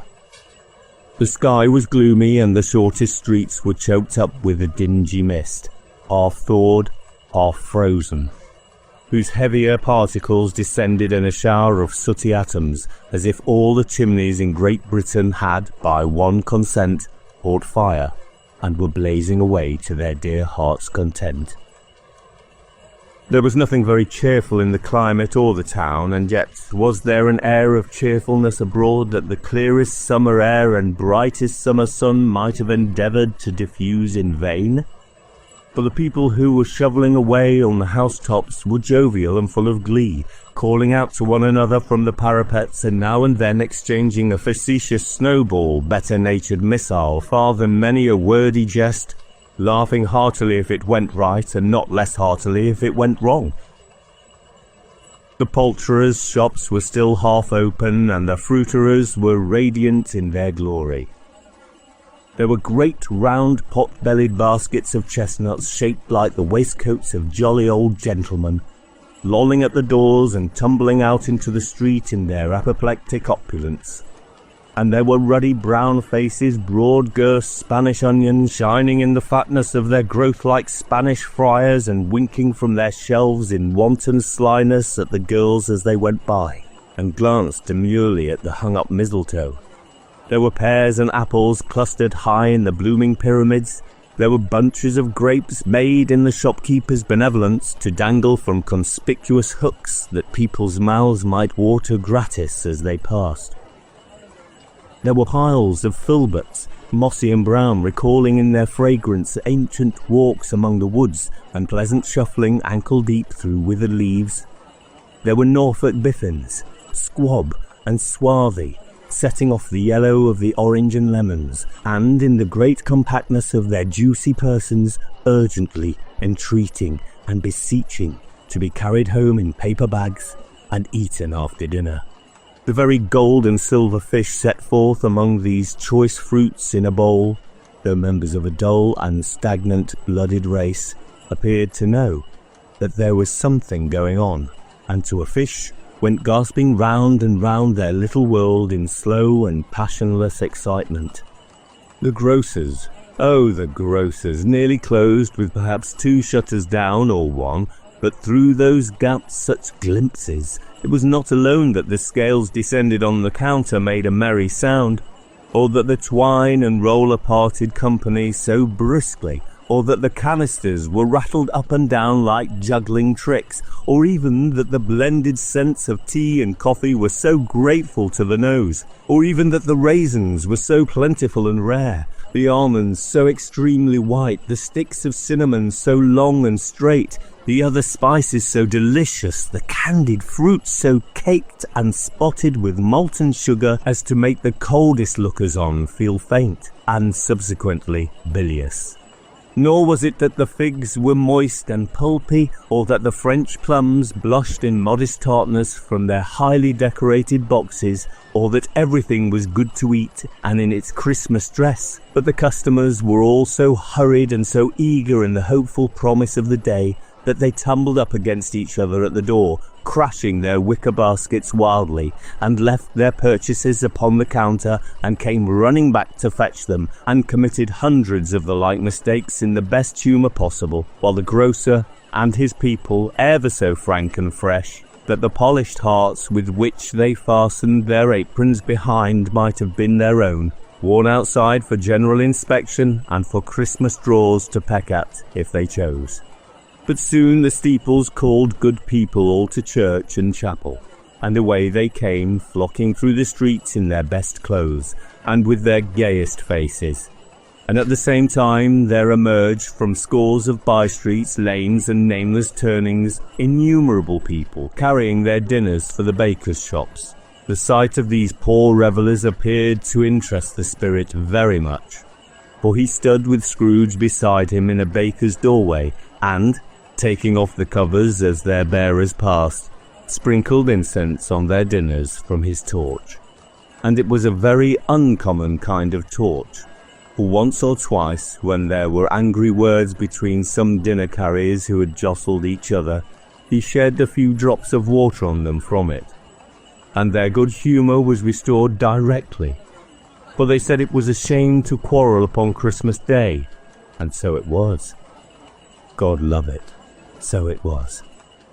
In time the bells ceased, and the bakers were shut up, and yet there was a genial shadowing forth of all these dinners, and the progress of their cooking in the thawed blotch of wet above each baker's oven.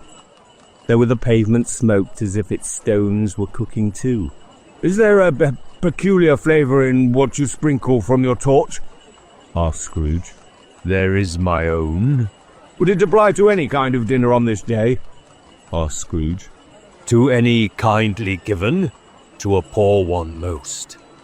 Why to a poor one most? Asked Scrooge. Because it needs most. Spirit, said Scrooge after a moment's thought. I wonder you, of all beings in the many worlds about us, should desire to cramp these people's opportunities of innocent enjoyment. Aye, cried the Spirit. You would deprive them of their means of dining every 7th day. often the only day which they can be said to dine at all, said Scrooge. Wouldn't you? Aye, cried the Spirit. You seek to close these places on the 7th day, said Scrooge. And it comes to the same thing. I seek, exclaimed the Spirit. Forgive me if I am wrong. It has been done in your name, or at least in that of your family, said Scrooge. There are some upon this earth of yours, returned the Spirit, who lay claim to know us, and who do their deeds of passion, pride, ill will, hatred, envy, bigotry, and selfishness in our name, who are estranged to us and all our kith and kin, as if they had never lived. Remember that, and charge their doings on themselves, not us. Scrooge promised that he would, and they went on invisible as they had been before, into the suburbs of the town. It was a remarkable quality of the ghost, which Scrooge had observed at the baker's, that, notwithstanding his gigantic size, he could accommodate himself to any place with ease, and that he stood beneath a low roof quite as gracefully and like a supernatural creature as it was possible he could have done in any lofty hall. And perhaps it was the pleasure the good Spirit had in showing off this power of his, or else it was his own kind, generous, hearty nature, and his sympathy with all poor men that led him straight to Scrooge's clerks. For there he went, and took Scrooge with him, holding to his robe, and on the threshold of the door the Spirit smiled and stopped to bless Bob Cratchit's dwelling with the sprinklings of his torch. Think of that. Bob had but 15 bob a week himself.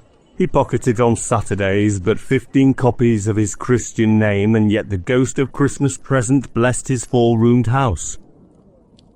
Then up rose Mrs. Cratchit, Cratchit's wife, dressed out but poorly in a twice-turned gown, but brave in ribbons, which are cheap and make a goodly show for 6pence, and she laid the cloth assisted by Belinda Cratchit, second of her daughters, also brave in ribbons, while Master Peter Cratchit plunged a fork into the saucepan of potatoes and, getting the corners of his monstrous shirt collar, Bob's private property, conferred upon his son and heir in honour of the day, into his mouth, rejoiced to find himself so gallantly attired, and yearned to show his linen in the fashionable parks. And now 2 smaller Cratchits, boy and girl, come tearing in, screaming that outside the baker's they'd smelt the goose and known it for their own. And basking in luxurious thoughts of sage and onion, these young Cratchits danced about the table, and exalted Master Peter Cratchit to the skies, while he, not proud although his collars nearly choked him, blew the fire, until the slow potatoes bubbling up knocked loudly at the saucepan lid to be let out and peeled. "What has ever got your precious father then?" said Mrs. Cratchit. "And your brother Tiny Tim and Martha weren't as late last Christmas Day by half an hour." "Here's Martha, mother," said a girl, appearing as she spoke. "Here's Martha, mother," cried the 2 young Cratchits. "Hurrah, there's such a goose, Martha." "Why, bless your heart alive, my dear, how late you are," said Mrs. Cratchit, kissing her a dozen times, taking off her shawl and bonnet for her with officious zeal. "We'd a deal of work to finish up last night," replied the girl, "and had to clear away this morning, mother." "Well, never mind, as long as you are come," said Mrs. Cratchit. "Sit ye down before the fire, my dear, and have a warm. Lord bless you." No, there's father coming," cried the 2 young Cratchits, who were everywhere at once. "Hide, Martha, hide." So Martha hid herself, and in came little Bob the father with at least 3 feet of comforter exclusive of the fringe, hanging down before him, and his threadbare clothes darned up and brushed to look seasonable, and Tiny Tim upon his shoulder, Alas for Tiny Tim, he bore a little crutch, and had his limbs supported by an iron frame. Why, where's your Martha? Cried Bob Cratchit, looking round.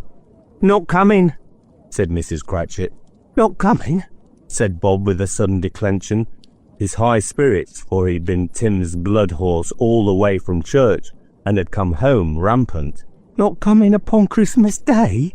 Martha didn't like to see him disappointed, if it were only in joke.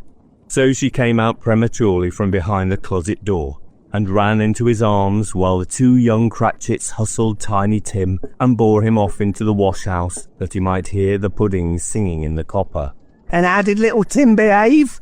Asked Mrs. Cratchit, when she had rallied Bob on his credulity and Bob had hugged his daughter to his heart's content. As good as gold, said Bob. and better somehow. He gets thoughtful sitting by himself so much and thinks the strangest things you ever heard. He told me coming home that he hoped the people saw him in the church because he was a cripple and might be pleasant to them to remember upon Christmas Day who made lame beggars walk and blind men see. Bob's voice was tremulous when he told them this, and trembled more when he said that Tiny Tim was growing stronger and hearty. His active little crutch was heard upon the floor, and back came Tiny Tim before another word was spoken, escorted by his brother and sister to his stool beside the fire. And while Bob, turning up his cuffs, as if, poor fellow, they were capable of being made more shabby, compounded some hot mixture in a jug with gin and lemons and stirred it round and put it on the hob to simmer, Master Peter and the two ubiquitous young Cratchits went to fetch the goose, with which they soon returned in high procession. Such a bustle ensued that you might have thought a goose the rarest of all birds, a feathered phenomenon, to which a black swan was a matter of course, and in truth it was something very like it in that house. Mrs. Cratchit made the gravy ready beforehand in a little saucepan, hissing hot. Master Peter mashed the potatoes with incredible vigour. Miss Belinda sweetened up the apple sauce. Martha dusted the hot plates. Bob took Tiny Tim beside him in a tiny corner at the table. The two young Cratchits set chairs for everybody, not forgetting themselves, and, mounting guard upon their posts, crammed spoons into their mouths, lest they should shriek for goose before their turn came to be helped. At last the dishes were set on, and grace was said. It was succeeded by a breathless pause as Mrs. Cratchit, looking slowly all along the carving knife, prepared to plunge it in the breast. But when she did, and when the long-expected gush of stuffing issued forth, one murmur of delight arose all round the board, and even Tiny Tim, excited by the two young Cratchits, beat on the table with the handle of his knife, and feebly cried, "Hurrah!" There never was such a goose. Bob said he didn't believe there were ever such a goose cooked. Its tenderness and flavour, size and cheapness were the themes of universal admiration. Decked out by apple sauce and mashed potatoes, it was a sufficient dinner for the whole family, indeed, as Mrs. Cratchit said with great delight, surveying one small atom of a bone upon the dish. They hadn't ate it all at last, yet everyone had had enough, and the youngest Cratchits in particular were steeped in sage and onion to the eyebrows. But now, the plates being changed by Miss Belinda, Mrs. Cratchit left the room alone, too nervous to bear witness, to take the pudding up and bring it in. Suppose it should not be done enough? Suppose it should break in turning out? Suppose somebody should have got over the wall of the backyard and stolen it, while they were merry with the goose? A supposition at which the two young Cratchits became livid. All sorts of horrors were supposed. Hello, a great deal of steam. The pudding was out of the copper. A smell like a washing day. That was the cloth. A smell like an eating house and a pastry cook's next door to each other, with a laundress's next door to that. That was the pudding.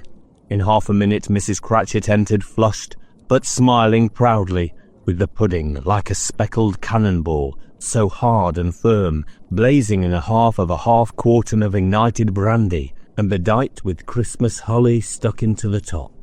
Oh, a wonderful pudding, Bob Cratchit said, and calmly too, that he regarded it as the greatest success achieved by Mrs. Cratchit since their marriage. Mrs. Cratchit said that now the weight was off her mind, she would confess she had her doubts about the quantity of flour. Everybody had something to say about it, but nobody said or thought it was at all a small pudding for a large family. It would have been flat hearsay to do so. Any Cratchit would have blushed to hint at such a thing. At last the dinner was all done. The cloth was cleared, the hearth swept, and the fire made up. The compound in the jug being tasted and considered perfect, apples and oranges were put upon the table and a shovel full of chestnuts on the fire. Then all the Cratchit family drew round the hearth in what Bob Cratchit called a circle, meaning half a one. And at Bob Cratchit's elbow stood the family display of glass, 2 tumblers, and a custard cup without a handle. These held the hot stuff from the jug, however, as well as golden goblets would have done, and Bob served it out with beaming looks, while the chestnuts on the fire sputtered and cracked noisily. Then Bob proposed, "A Merry Christmas to us all, my dears, God bless us," which all the family re-echoed. God blesses everyone, said Tiny Tim, the last of all. He sat very close to his father's side upon his little stool. Bob held his withered little hand in his, as if he loved the child and wished to keep him by his side, and dreaded that he might be taken from him. "Spirit," said Scrooge with an interest he had never felt before, "tell me, if Tiny Tim will live?" "I see a vacant seat," replied the ghost, "in the poor chimney corner, and a crutch without an owner, carefully preserved. If these shadows remain unaltered by the future, the child will die." "No, no," said Scrooge. "Oh no, kind spirit, say he will be spared." "If these shadows remain unaltered by the future, none other of my race," returned the ghost, "will find him here." "What then? If he be like to die, he had better do it, and decrease the surplus population." Scrooge hung his head to hear his own words quoted by the spirit, and was overcome with penitence and grief. "Man," said the ghost, "if man you be in heart not adamant, forbear that wicked cant until you have discovered what the surplus is, and where it is. Will you decide what men shall live, what men shall die? It may be that, in the sight of heaven, you are more worthless and less fit to live than millions like this poor man's child.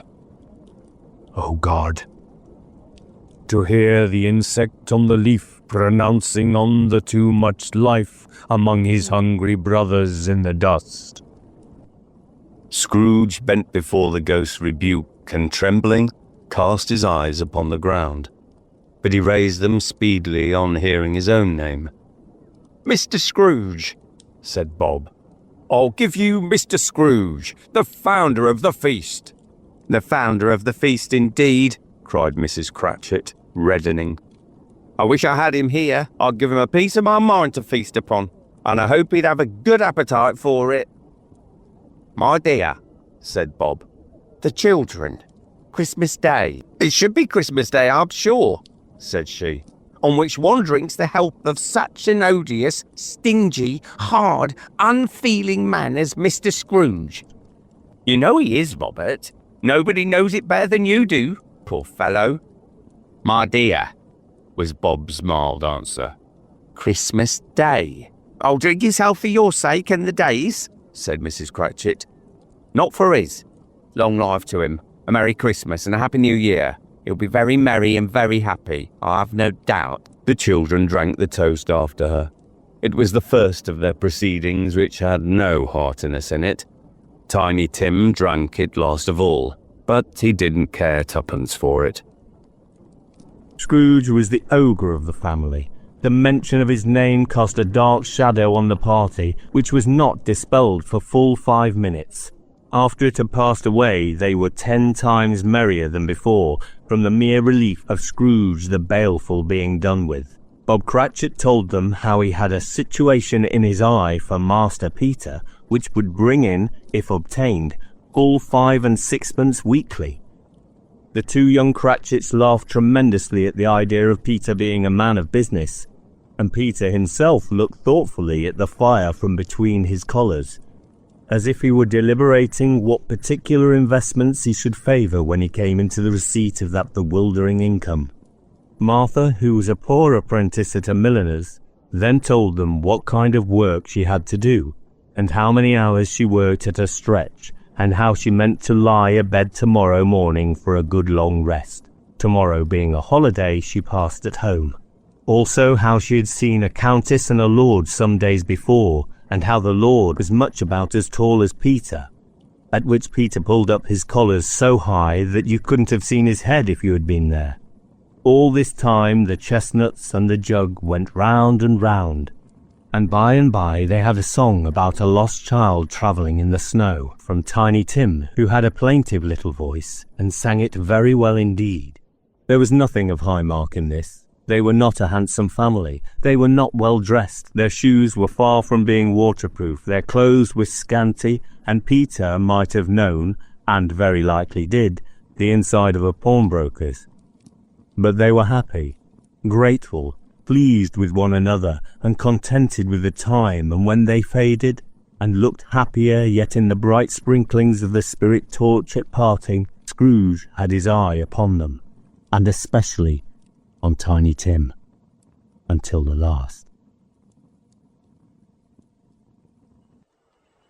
By the time it was getting dark, and snowing pretty heavily, and as Scrooge and the spirit went along the streets, the brightness of the roaring fires in kitchens, parlours, and all sorts of rooms were wonderful.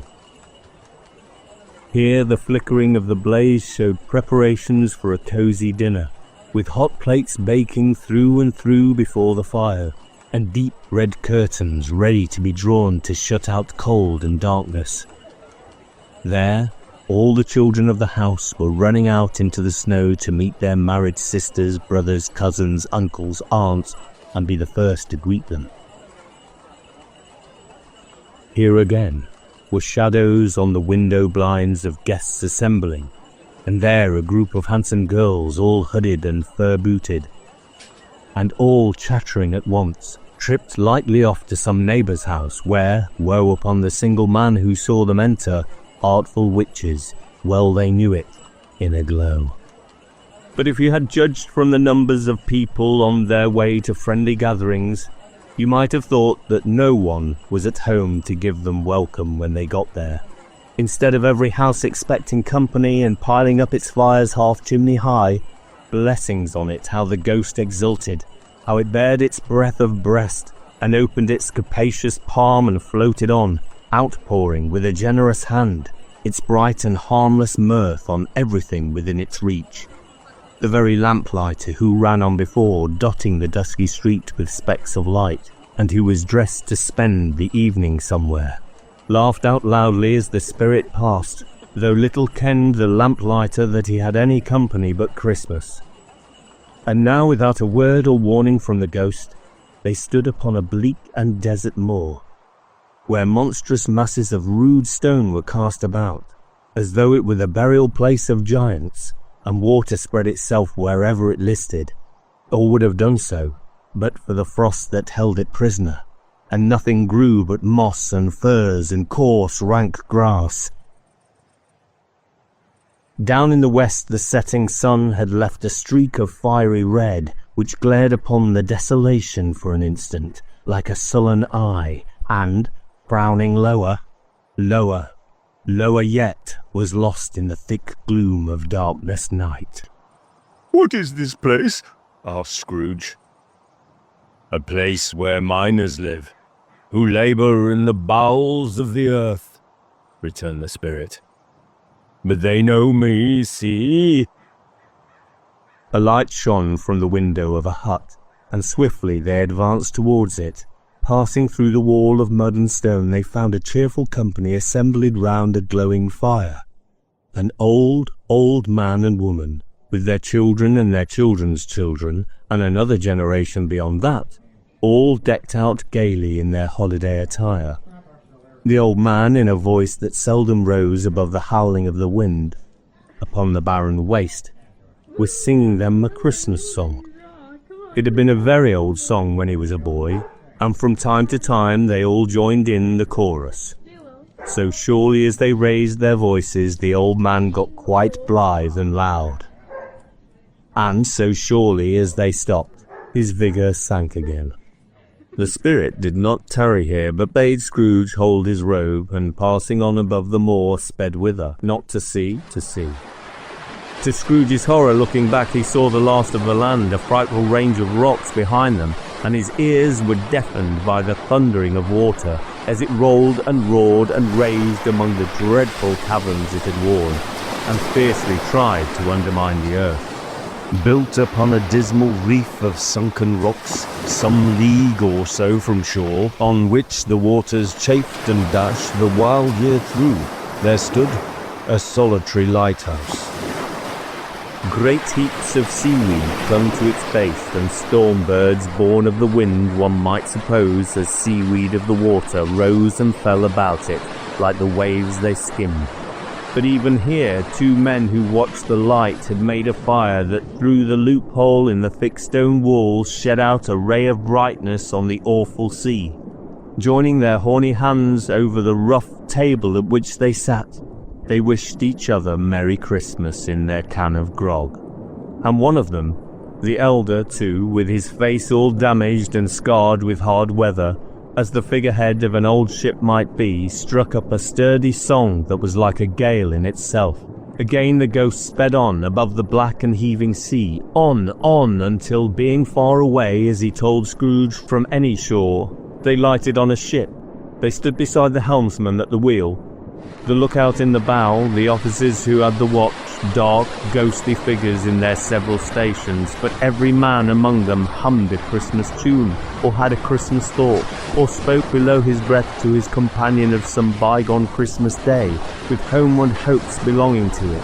And every man on board, waking or sleeping, good or bad, had a kinder word for one another on that day than on any day in the year, and had shared to some extent in its festiveness, and had remembered those he cared for at a distance, and had known that they delighted to remember him. It was a great surprise to Scrooge, while listening to the moaning of the wind and thinking what a solemn thing it was to move on through the lonely darkness over an unknown abyss, whose depths were secrets as profound as death.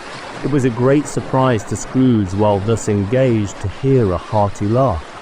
It was a much greater surprise to Scrooge to recognise it as his own nephew's, and to find himself in a bright, dry, gleaming room with the spirit standing smiling by his side and looking at that same nephew with approving affability. "Ha ha!" laughed Scrooge's nephew. "Ha ha ha ha!" If you should happen by any unlikely chance to know a man more blessed in a laugh than Scrooge's nephew, all I can say is, I should like to know him too. Introduce him to me, and I'll cultivate his acquaintance. It is a fair, even-handed, noble adjustment of things that, while there is infection in disease and sorrow, there is nothing in the world so infectious, so irresistibly contagious as laughter and good humour. When Scrooge's nephew laughed in this way, holding his sides, rolling his head, and twisting his face into the most extravagant contortions, Scrooge's niece, by marriage, laughed as heartily as he, and their assembled friends, being not a bit behindhand, roared out lustily. "Ha ha ha ha ha ha! He said that Christmas was a humbug, as I live!" cried Scrooge's nephew. "He believed it too." "More shame for him, Fred," said Scrooge's niece indignantly. Bless those women, they never do anything by halves. They are always in earnest. She was very pretty, exceedingly pretty, with a dimpled, surprised-looking capital face, a ripe little mouth that seemed made to be kissed, and no doubt it was. All kinds of good little dots about her chin that melted into one another when she laughed. and the sunniest pair of eyes you ever saw in any little creature's head. Altogether, she was what you would have called provoking, you know, but satisfactory too. Oh, perfectly satisfactory. "He's a comical old fellow," said Scrooge's nephew. "That's the truth, and not so pleasant as he might be. However, his offences carry their own punishment, and I have nothing to say against him." "I'm sure he is very rich, Fred," hinted Scrooge's niece. "At least you always tell me so." "What of that, my dear?" said Scrooge's nephew. "His wealth is of no use to him. He don't do any good with it. He don't make himself comfortable with it. He hasn't the satisfaction of thinking that he is ever going to benefit us with it." "I have no patience with him," observed Scrooge's niece. Scrooge's niece's sisters and all the other ladies expressed the same opinion. "Oh, I have," said Scrooge's nephew. "I am sorry for him. I couldn't be angry with him if I tried. Who suffers by his ill whims? Himself, always. Here he takes it into his head to dislike us, and he won't come and dine with us. What's the consequence? He don't lose much of a dinner." "Indeed, I think he loses a very good dinner," interrupted Scrooge's niece. Everybody else said the same, and they must be allowed to have been competent judges because they had just had dinner, and with the dessert upon the table, were clustered round the fire by lamplight. "Well, I'm very glad to hear it," said Scrooge's nephew, "because I haven't any great faith in these young housekeepers. What do you say, Topper?" Topper had clearly got his eye upon one of Scrooge's niece's sisters, for he answered that a bachelor was a wretched outcast who had no right to express an opinion on the subject, whereat Scrooge's niece's sister, the plump one with the lace tucker, not the one with the roses, blushed. "Do go on, Fred," said Scrooge's niece, clapping her hands. "He never finishes what he begins to say. He's such a ridiculous fellow." Scrooge's nephew revelled in another laugh. "Ha ha ha ha!" And it was impossible to keep the infection off, though the plump sister tried hard to do it with aromatic vinegar. His example was unanimously followed. "I was only going to say," said Scrooge's nephew, "that the consequence of his taking a dislike to us and not making merry with us is, as I think, that he loses some pleasant moments, which could do him no harm. I'm sure he loses pleasanter companions than he can find in his own thoughts, either in his mouldy old office or his dusty chambers. I mean to give him the same chance every year, whether he likes it or not, for I pity him. He may rail at Christmas till he dies, but he can't help thinking better of it. I defy him. If he finds me going there in good temper year after year and saying, 'Uncle Scrooge, how are you?' if it only puts him in the vein to leave his poor clerk £50, that's something. And I think I shook him yesterday." It was their turn to laugh now at the notion of his shaking Scrooge, but being thoroughly good-natured and not much caring what they laughed at, so that they laughed at any rate. He encouraged them in their merriment and passed the bottle joyously. After tea they had some music, for they were a musical family and knew what they were about when they sung a glee or catch. Especially Topper, who could growl away in the bass like a good one and never swell the large veins in his forehead or get red in the face over it. Scrooge's niece played well upon the harp and played, among other tunes, a simple little air, a mere nothing. You might learn to whistle it in 2 minutes, which had been familiar to the child who fetched Scrooge from the boarding school, as he had been reminded by the ghost of Christmas past.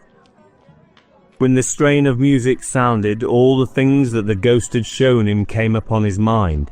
He softened more and more, and thought that if he could have listened to it often years ago, he might have cultivated the kindness of life for his own happiness with his own hands, without resorting to the sexton spade that buried Jacob Marley. But they didn't devote the whole evening to music. After a while they played at forfeits, for it is good to be children sometimes, and never better than at Christmas, when its mighty founder was a child himself. Stop! There was first a game at Blindman's Buff. Of course there was.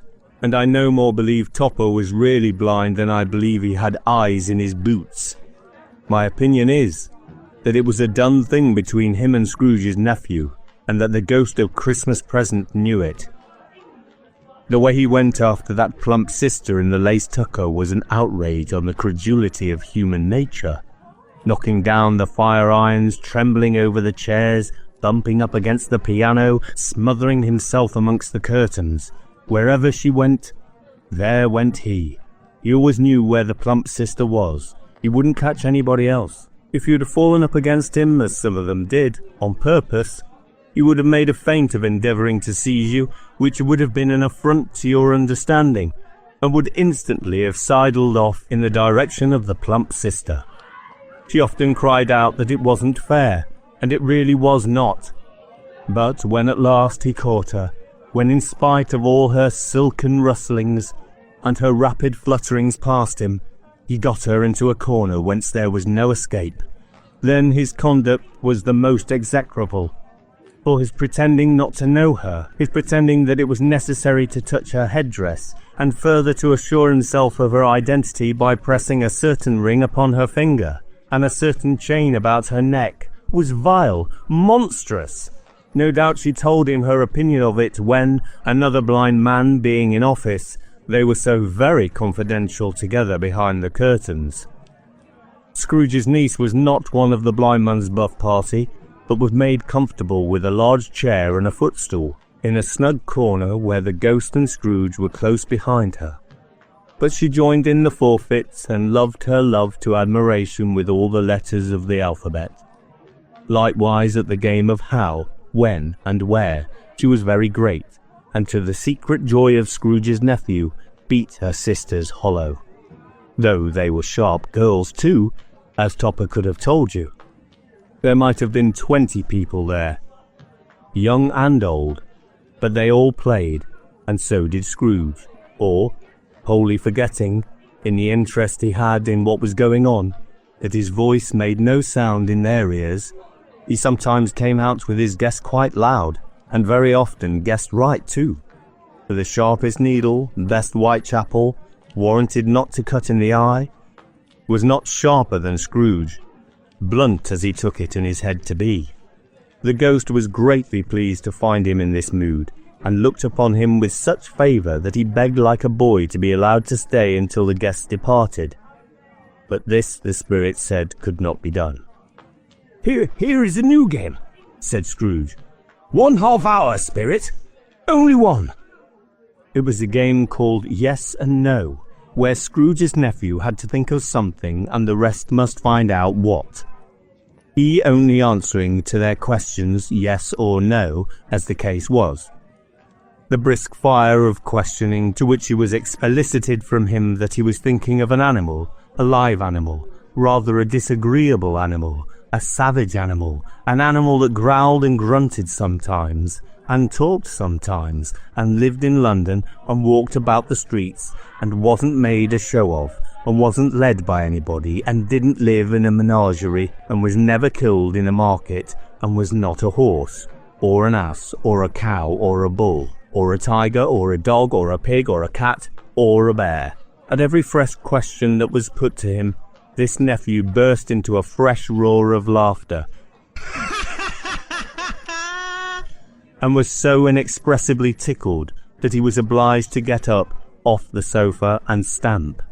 At last the plump sister, falling into a similar state, cried out, I have found it out!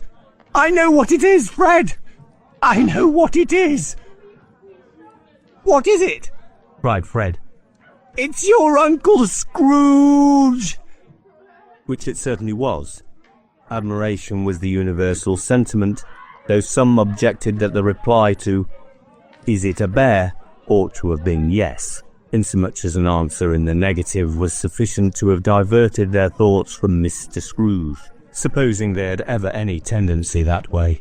He has given us plenty of merriment, I'm sure, said Fred, and it would be ungrateful not to drink his health. Here is a glass of mulled wine ready to our hand at the moment, and I say, Uncle Scrooge! Where? Uncle Scrooge! They cried. A Merry Christmas and a Happy New Year to the old man. Whatever he is, said Scrooge's nephew. He wouldn't take it from me, but may he have it nevertheless. Uncle Scrooge. Uncle Scrooge! Uncle Scrooge has imperceptibly become so gay and light of heart that he would have pledged the unconscious company in return and thanked them in an inaudible speech, if the ghost had given him time. But the whole scene passed off in the breath of the last words spoken by his nephew, and he and the spirit were again upon their travels. Much they saw, and far they went, and many homes they visited, but always with a happy end. The spirits stood beside sick beds, and they were cheerful, on foreign lands, and they were close at home, by struggling men, and they were patient in their greater hope, by poverty, and it was rich, in almshouse, hospital, and jail, in misery's every refuge, where vain man in his little brief authority had not made fast the door, and barred the spirit out. He left his blessing, and taught Scrooge his precepts. It was a long night, if it were only a night, but Scrooge had his doubts of this because the Christmas holidays appeared to be condensed into the space of time they passed together. It was strange, too, that while Scrooge remained unaltered in his outward form, the ghost grew older, clearly older. Scrooge had observed this change, but never spoke of it, until they left the children's 12th night party, when, looking at the spirit as they stood together in an open place, he noticed that its hair was grey. Are spirits' lives so short? Asked Scrooge. My life upon this globe is very brief, replied the ghost. It ends tonight. Tonight, cried Scrooge. Tonight, at midnight. Hark, the time is drawing near. Forgive me if I'm not justified in what I ask, said Scrooge, looking intently at the spirit's robe. But I see something strange, and not belonging to yourself, protruding from your skirts. Is it a foot or a claw? It might be a claw, for the flesh there is upon it, was the spirit's sorrowful reply. Look here. From the folding of its robes it brought two children, wretched, abject, frightful, hideous, miserable. They knelt down at its feet and clung upon the outside of its garment. Oh man, look here. Look down here. They were a boy and girl, yellow, meagre, ragged, scowling wolfish, but prostrate too in their humility. Where graceful youth should have filled their features out and touched them with its freshest tints, a stale and shriveled hand, like that of age, had pinched and twisted them and pulled them into shreds. Where angels might have sat enthroned, devils lurked and glared out menacing. No change, no degradation, no perversion of humanity in any grade, though all the mysteries of wonderful creation as monsters half so horrible and dread.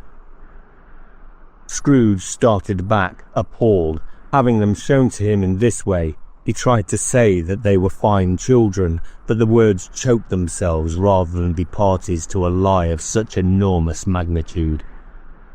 Spirit, are they yours? Scrooge could say no more. They are man's, said the spirit, looking down upon them. And they cling to me, appealing from their fathers. This boy is ignorance, this girl is want. Beware of them both, and all of their degree. But most of all beware this boy, for on his brow I see that written which is doom, unless the writing be erased. Deny it, cried the spirit, stretching out its hand towards the city. Slander those who tell it ye. Admit it for your factious purposes, and make it worse, and bide the end. Have they no refuge or resource? Cried Scrooge. Are there no prisons? Said the spirit, turning on him for the last time with his own words. Are there no workhouses?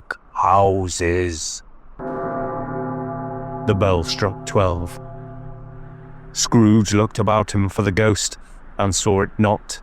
As the last stroke ceased to vibrate, he remembered the prediction of old Jacob Marley, and lifting up his eyes, beheld a solemn phantom, draped and hooded, coming like a mist along the ground towards him. Stave 4. The Last of the Spirits. The phantom slowly, gravely, silently approached. When it came near him, Scrooge bent down upon his knee, for in the very air through which his spirit moved it seemed to scatter gloom and mystery. It was shrouded in a deep black garment, which concealed its head, its face, its form, and left nothing of it visible, save one outstretched hand. But for this, it would have been difficult to detach its figure from the night and separate it from the darkness by which it was surrounded. He felt that it was tall and stately when it came beside him, and that its mysterious presence filled him with a solemn dread. He knew no more, for the spirit neither spoke nor moved. "I am in the presence of the ghost of Christmas yet to come," said Scrooge. The spirit answered not, but pointed onward with its hand. "You are about to show me shadows of the things that have not happened, but will happen in the time before us," Scrooge pursued. "Is that so, spirit?" The upper portion of the garment was contracted for an instant in its folds, as if the spirit had inclined its head. That was the only answer he received. Although well used to ghostly company by this time, Scrooge feared the silent shape so much that his legs trembled beneath him, and he found that he could hardly stand when he prepared to follow it. The spirit paused a moment, as observing his condition and giving him time to recover. But Scrooge was all the worse for this. It filled him with a vague, uncertain horror to know that, behind the dusky shroud, there were ghostly eyes intently fixed upon him, while he, though he stretched his own to the utmost, could see nothing but a spectral hand and one great heap of black. "Ghost of the future!" he exclaimed. "I fear you more than any spectre I've seen, but as I know your purpose is to do me good, and as I hope to live to be another man from what I was, I am prepared to bear you company, and do it with a thankful heart. Will you not speak to me?" It gave him no reply. The hand was pointed straight before them. "Lead on, the night is waning fast, and it is precious time to me, I know. Lead on, spirit." The phantom moved away as it had come towards him. Scrooge followed in the shadow of its dress, which bore him up, he thought, and carried him along. They scarcely seemed to enter the city, for the city rather seemed to spring up about them and encompass them of its own act. But they were in the heart of it, on 'change amongst the merchants, who hurried up and down and chinked the money in their pockets and conversed in groups and looked at their watches and trifled thoughtfully with their great gold seals and so forth, as Scrooge had seen them often.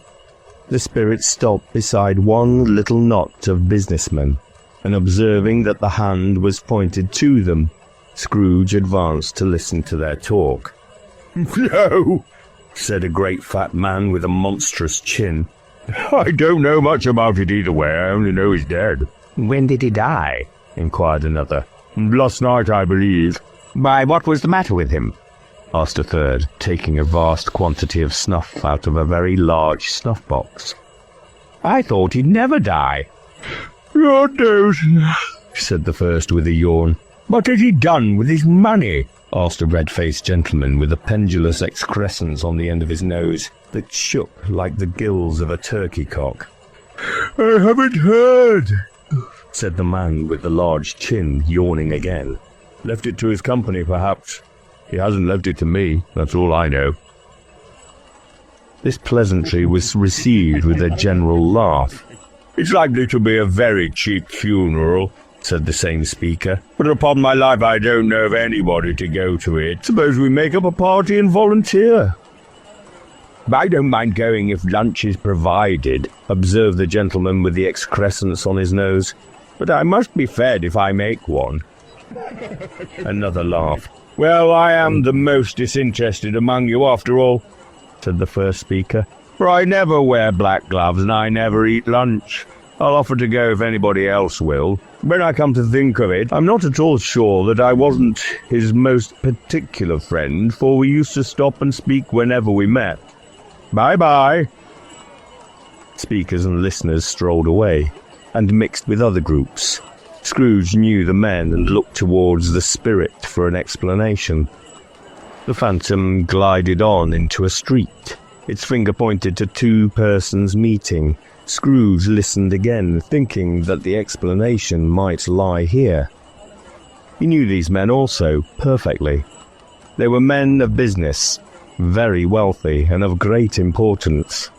He had made a point always of standing well in their esteem, in a business point of view, that is, strictly in a business point of view. "How are you?" said one. "How are you?" returned the other. "Well," said the first, "Old Scratch has got his own at last, eh?" "So I'm told," returned the second. "Cold, isn't it?" "Seasonable for Christmas time. You're not a skater, I suppose?" No, something else to think of. Good morning." Not another word. That was their meeting, their conversation, and their parting. Scrooge was at first inclined to be surprised that the spirits should attach importance to conversations apparently so trivial, but, feeling assured that they must have some hidden purpose, he set himself to consider what it was likely to be. They could scarcely be supposed to have any bearing on the death of Jacob, his old partner, but that was past, and this ghost's province was the future. Nor could he think of anyone immediately connected with himself to whom he could apply them, but nothing doubting that, to whomsoever they applied, they had some latent moral for his own improvement. He resolved to treasure up every word he heard, and everything he saw, and especially to observe the shadow of himself when it appeared, for he had an expectation that the conduct of his future self would give him the clue he missed, and would render the solution of these riddles easy. He looked about in that very place for his own image, but another man stood in his accustomed corner, and though the clock pointed to his usual time of day for being there, he saw no likeness of himself among the multitudes that poured in through the porch. It gave him little surprise, however, for he had been revolving in his mind of a change of life, and thought and hoped he saw his newborn resolutions carried out in this. Quiet and dark beside him stood the phantom with its outstretched hand. When he roused himself from his thoughtful quest, he fancied, from the turn of the hand, and its situation in reference to himself, that the unseen eyes were looking at him keenly. It made him shudder and feel very cold. They left the busy scene and went into an obscure part of the town where Scrooge had never penetrated before, although he recognized its situation and its bad repute. The ways were foul and narrow, the shops and houses wretched, the people half-naked, drunken, slipshod, ugly. Alleys and archways, like so many cesspools, disgorged their offences of smell and dirt, and life upon the straggling streets and the whole quarter reeked with crime, with filth and misery. Far in this den of infamous resort, there was a low-browed, beetling shop below a penthouse roof, where iron, old rags, bottles, bones, and greasy offal were bought. Upon the floor within were piled up heaps of rusty keys, nails, chains, hinges, files, scales, weights, and refuse iron of all kinds. Secrets that few would like to scrutinize were bred and hidden in mountains of unseemly rags, masses of corrupted fat, and sepulchres of bones. Sitting in among the wares he dealt in by a charcoal stove made of old bricks was a grey-haired rascal, nearly 70 years of age, who had screened himself from the cold air without by a frowsy containing of miscellaneous tatters hung upon a line, and smoked his pipe in all the luxury of calm retirement. Scrooge and the Phantom came into the presence of this man just as a woman with a heavy bundle sunk into the shop, but she had scarcely entered when another woman, similarly laden, came in too, and she was closely followed by a man in faded black, who was no less startled by the sight of them than they had been upon the recognition of each other. After a short period of blank astonishment in which the old man with the pipe had joined them, they all burst into a laugh. "Let the charwoman alone be the first," cried she who had entered first. "Or let the laundress alone to be the second, and let the undertaker's man alone to be the third. Look here, old Joe, here's a chance, if we haven't all three met here without meaning it." "You couldn't have met in a better place," said old Joe, removing his pipe from his mouth. "Come into the parlour. You were made free of it long ago, you know. And the other two ain't strangers. Stop till I shut the door of the shop. Ah, how it shrieks. There ain't such a rusty bit of metal in the place as its own hinges, I believe, and I'm sure there's no such old bones here as mine. We're all suitable for our calling. We're well matched. Come into the parlour.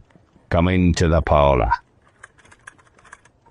The parlour was the space behind the screen of rags. The old man raked the fire together with an old stair rod, and, having trimmed his smoky lamp, for it was night, with the stem of his pipe, put it into his mouth again. While he did this, the woman who had already spoken threw her bundle on the floor and sat down in a flaunting manner on a stool, crossing her elbows on her knees and looking with a bold defiance at the other two. "What odds, then? What odds, Mrs. Dilber?" said the woman. "Every person has a right to take care of themselves. He always did." "Well, that's true indeed," said the laundress. "No man more so." "Well, then don't stand staring as if you was afraid, woman. Who's the wiser? We're not going to pick holes in each other's coats, I suppose." "No, indeed," said Mrs. Dilber and the man together. "We should hope not." "Very well, then," cried the woman. "That's enough. Who's the worse for the loss of a few things like these? Not a dead man, I suppose?" "No, indeed," said Mrs. Dilber, laughing.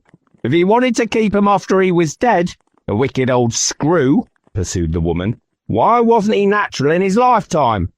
If he had been, he'd have had somebody to look after him when he was struck with death, instead of lying gasping out his last there alone by himself."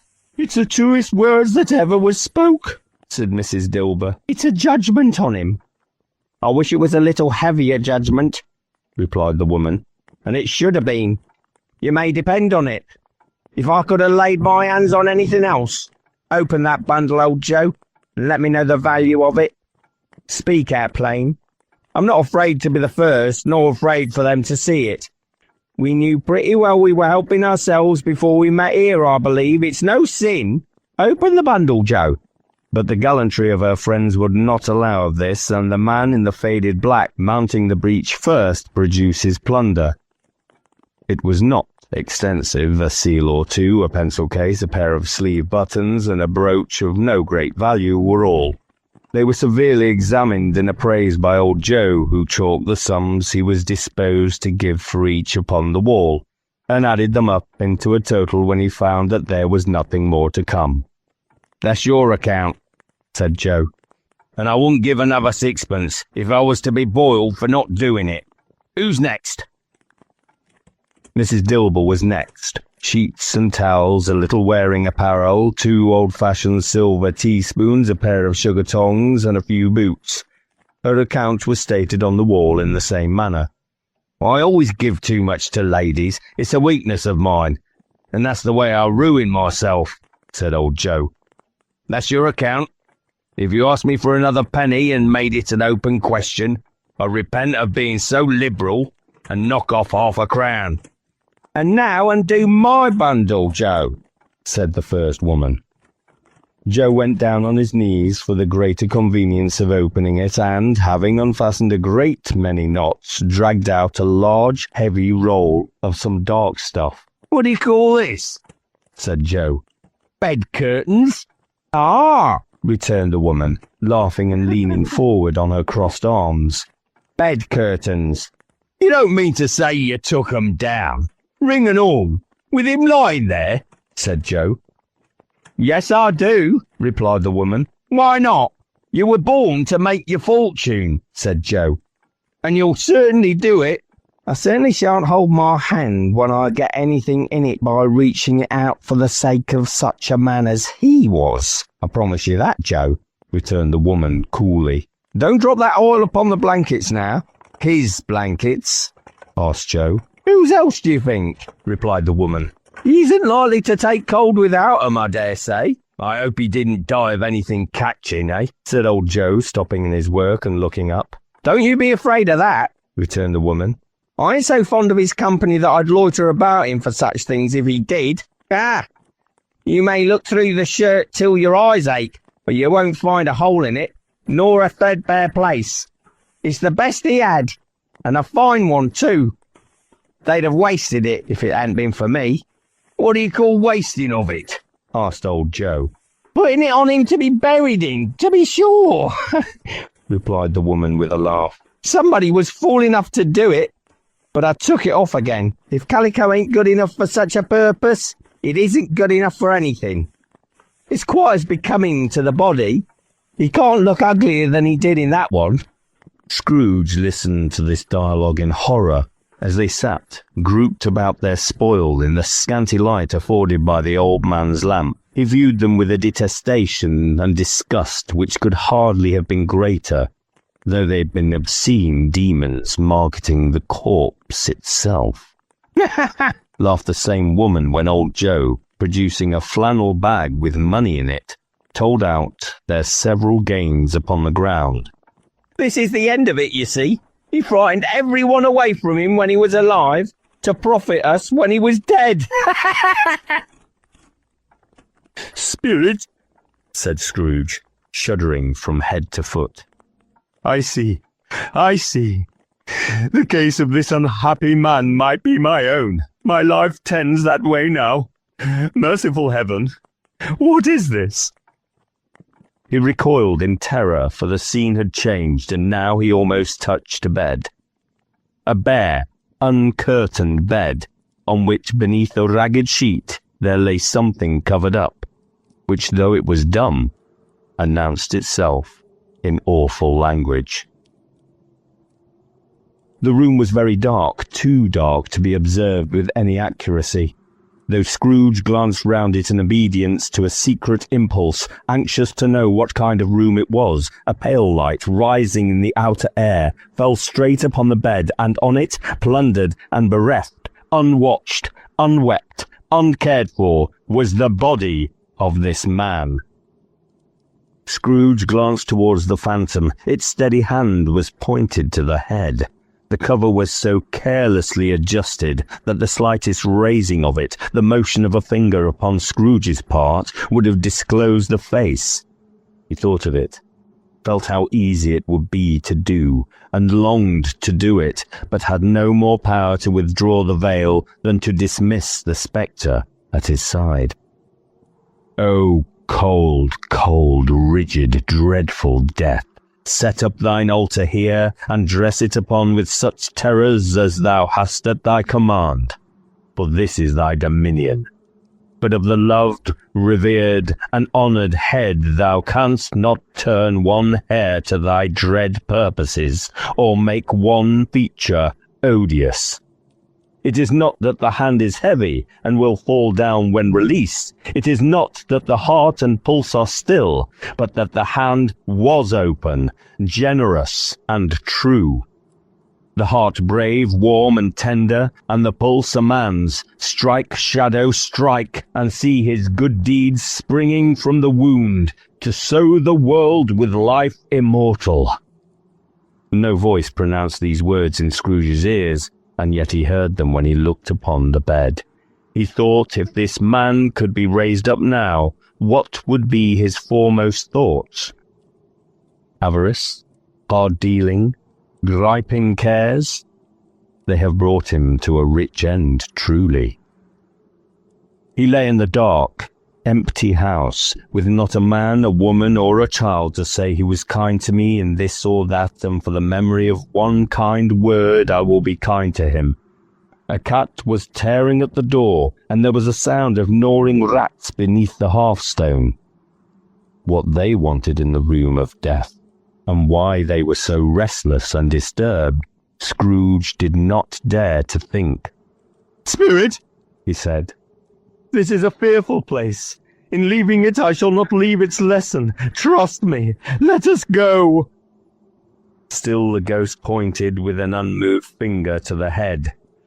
"I understand you," Scrooge returned, "and I would do it if I could. But I have not the power, Spirit. I have not the power."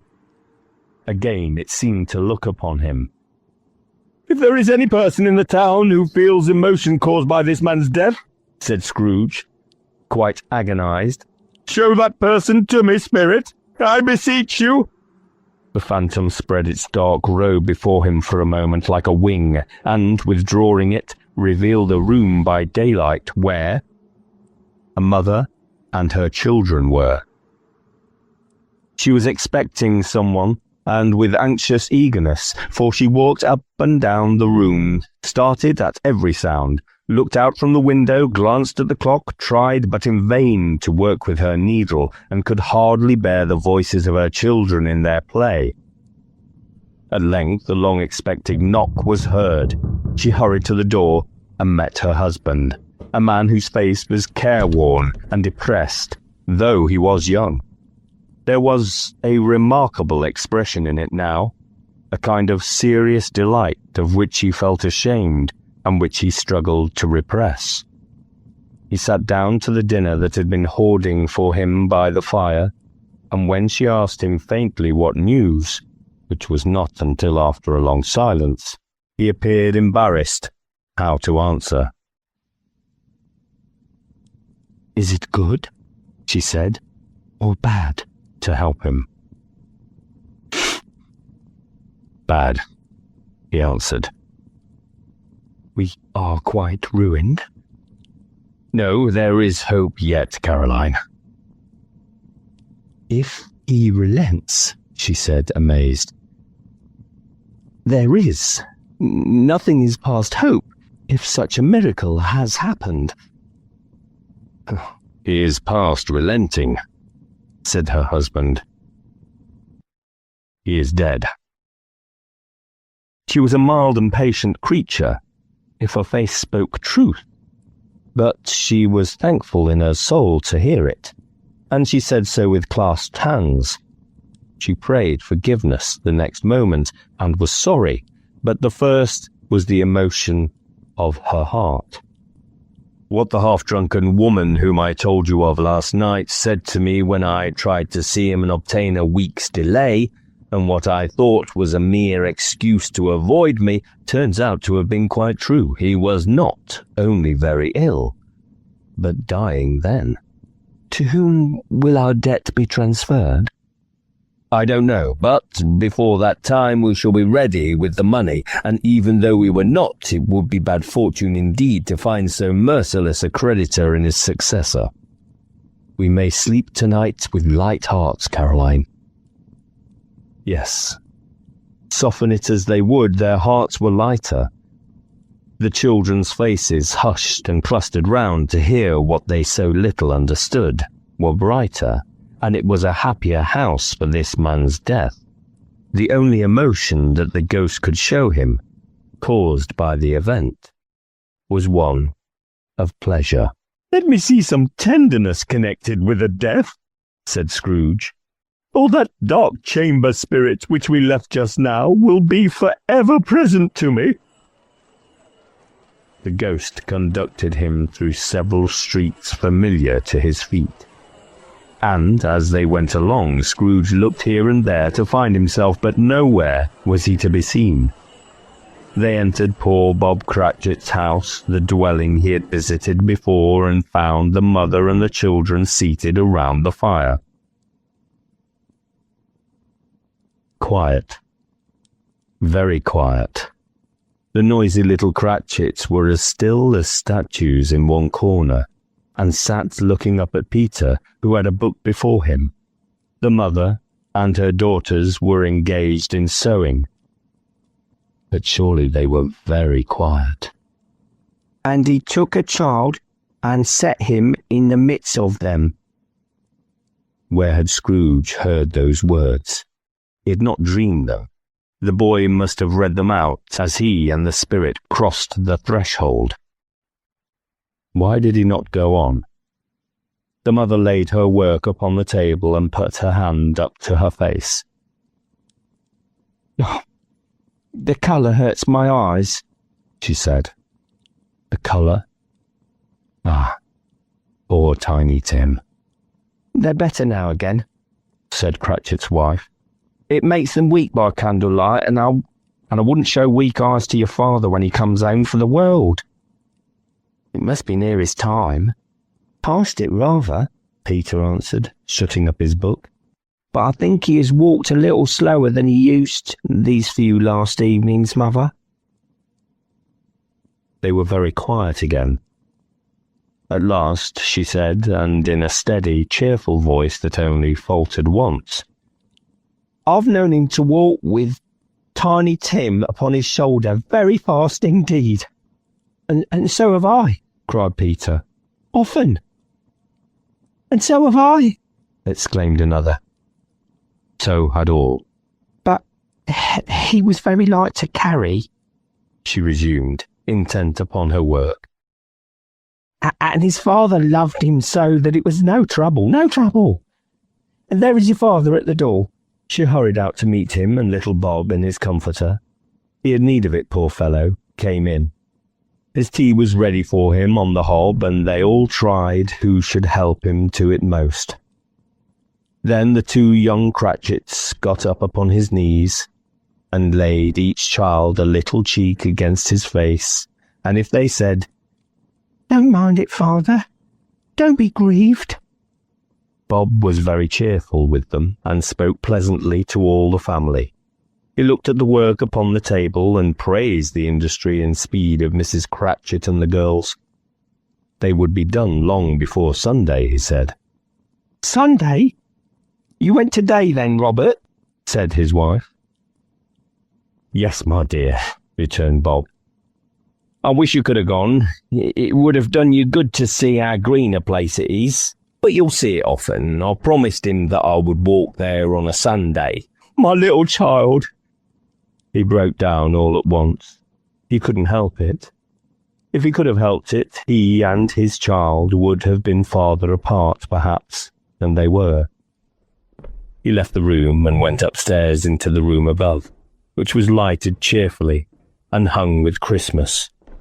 There was a chair set close beside the child, and there were signs of someone having been there lately. Poor Bob sat down in it, and when he had thought a little and composed himself, he kissed the little face. He was reconciled to what had happened, and went down again quite happy. They drew about the fire and talked, the girls and mother working still. Bob told them of the extraordinary kindness of Mr. Scrooge's nephew, whom he had scarcely seen but once, and who, meeting him in the street that day, and seeing that he looked just a little down, you know, said Bob, inquired what had happened to distress him. On which, said Bob, for he is the pleasantest spoken gentleman you'd ever heard, I told him. I'm heartily sorry for it, Mr. Cratchit, he said, and heartily sorry for your good wife. By the by, how he ever knew that I don't know. Knew what, my dear? Why, that you were a good wife. replied Bob. Everybody knows that, said Peter. Very well observed, my boy, cried Bob. I hope they do. Heartily sorry, he said, for your good wife. If I can be of service to you in any way, he said, giving me his card. That's where I live. Pray come to me. No, it wasn't, said Bob, for the sake of anything he might be able to do for us, so much for his kind way that this was quite delightful. It really seemed as if he had known our Tiny Tim and felt with us. Well, I'm sure he's a good soul, said Mrs. Cratchit. You would be sure of it, my dear, returned Bob. If you saw and spoke to him, I shouldn't be at all surprised, mark what I say, if he got Peter a better situation.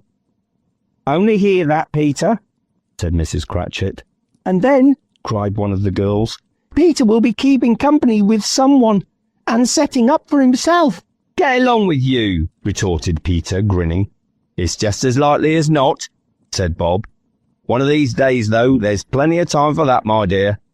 But, however and whatever we part from one another, I am sure we shall none of us forget poor Tiny Tim, shall we, or this first parting that there was among us. Never, father, never. And I know, said Bob, I know, my dears, that when we recollect how patient and how mild he was, although he was a little child, we shall not quarrel easily among ourselves and forget poor Tiny Tim in doing it. Never, father.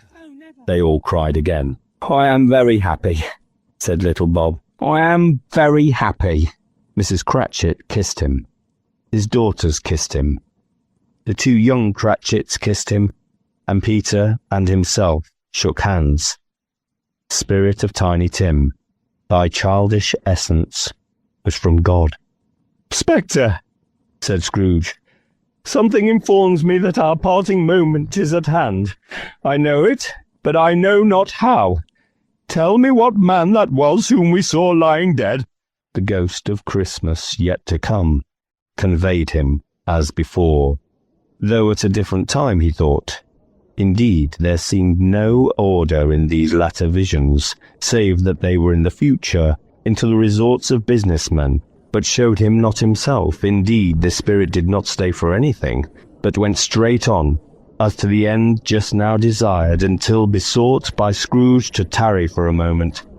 This court, said Scrooge, through which we hurry now, is where my place of occupation is, and has been for a length of time. I see the house. Let me behold what I shall be in days to come. The spirit stopped. The hand was pointed elsewhere. The house is yonder, Scrooge exclaimed. Why do you point away? The inexorable finger underwent no change. Scrooge hastened to the window of his office and looked in. It was an office still, but not his. The furniture was not the same, and the figure in the chair was not himself. The phantom pointed as before.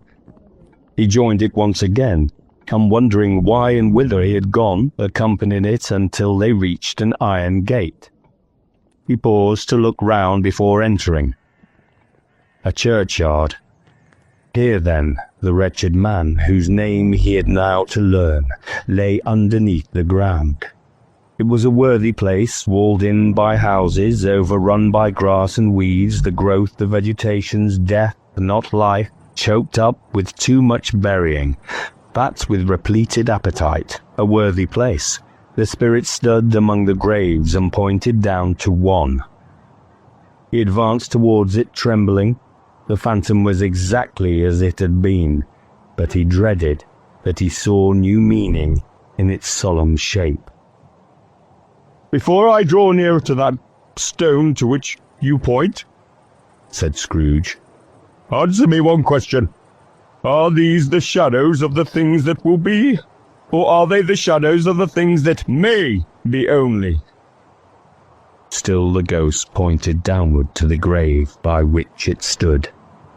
Men's courses will foreshadow certain ends, to which, if preserved in, they must lead, said Scrooge. But if the courses be departed from, The end will change. Say it is thus with what you show me." The spirit was immovable as ever. Scrooge crept towards it, trembling as he went, and following the finger, read upon the stone of the neglected grave his own name. Ebenezer Scrooge. Am I that man who lay upon the bed? He cried upon his knees. The finger pointed from the grave to him, and back again. No, spirit! Oh, no, no! The finger still was there. Spirit! He cried, tight clutching at its robe. Hear me! I'm not the man I was. I will not be the man I must have been. But for this intercourse, why show me this, if I am past all hope? For the first time the hand appeared to shake. Good spirit, he pursued, as down upon the ground he fell before it. Your nature intercedes for me, and pities me. Assure me that I yet may change these shadows you have shown me by an altered life. The kind hand trembled. I will honour Christmas Day in my heart, and try to keep it all the year. I will live in the past, the present, and the future. The spirits of all three shall strive within me. I will not shut out the lessons that they teach. Oh, tell me I may sponge away the writing of this stone. In the agony, he caught the spectral hand. It sought to free itself, but he was strong in his entreaty, and detained it. The spirit, stronger yet, repulsed him.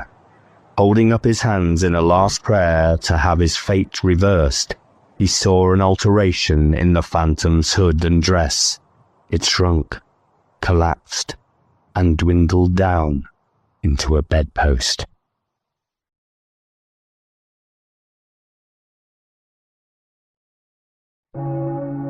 Stay 5. The end of it. Yes, and the bedpost was his own. The bed was his own. The room was his own. Best and happiest of all, the time before him was his own to make amends in. I will live in the past, the present, and the future, Scrooge repeated as he scrambled out of bed. The spirits of all three shall strive within me. Oh, Jacob Marley, heaven and the Christmas time be praised for this. I say it on my knees, old Jacob, on my knees. He was so fluttered and so glowing with his good intentions that his broken voice would scarcely answer to his call. He had been sobbing violently in his conflict with the spirit, and his face was wet with tears. They are not torn down, cried Scrooge, folding one of his bed curtains in his arms. They are not torn down, rings and all. They are here. I am here. The shadows of the things that would have been may be dispelled. They will be. I know they will. His hands were busy with his garments all this time, turning them inside out, putting them on upside down, tearing them, mislaying them, making them parties to every kind of extravagance. I don't know what to do, cried Scrooge, laughing and crying in the same breath, and making a perfect lacoon of himself with his stockings. I am as light as a feather. I am as happy as an angel. I am as merry as a schoolboy. I am as giddy as a drunken man. A Merry Christmas to everybody. A Happy New Year to all the world. Hello here. Whoop, whoop, hello. He had frisked into the sitting room, and was now standing there, perfectly winded. There's the saucepan that the gruel was in, cried Scrooge, starting off again and going round the fireplace. There's the door by which the ghost of Jacob Marley entered. There's the corner where the ghost of Christmas present sat. There's the window where I saw the wandering spirits. It's all right. It's all true. It all happened. Really, for a man who had been out of practice for so many years, it was a splendid laugh, a most illustrious laugh, the father of a long, long line of brilliant laughs. I don't know what day of the month it is, said Scrooge. I don't know how long I've been among the spirits. I don't know anything. I'm quite a baby. Never mind. I don't care. I'd rather be a baby. Hello, whoop, hello here. He was checked in his transports by the churches ringing out the lustiest peals he had ever heard. Clash, clash, hammer, ding, dong, bell, bell, dong, ding, hammer, clang, clash. Oh, glorious, glorious. Running to the window, he opened it and put out his hand.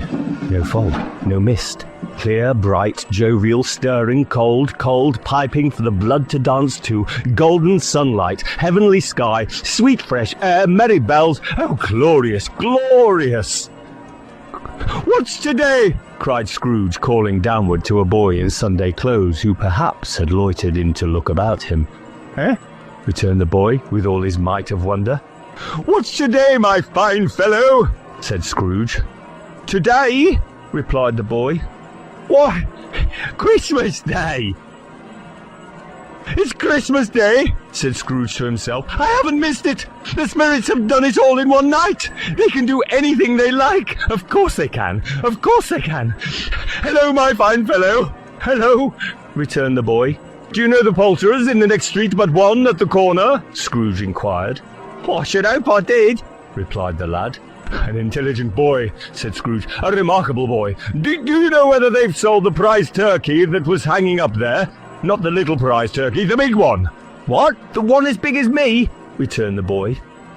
"What a delightful boy," said Scrooge. "It's a pleasure to talk to him. Yes, my buck." "Oh, it's hanging there now," replied the boy. "Is it?" said Scrooge. "Go and buy it." "Walk!"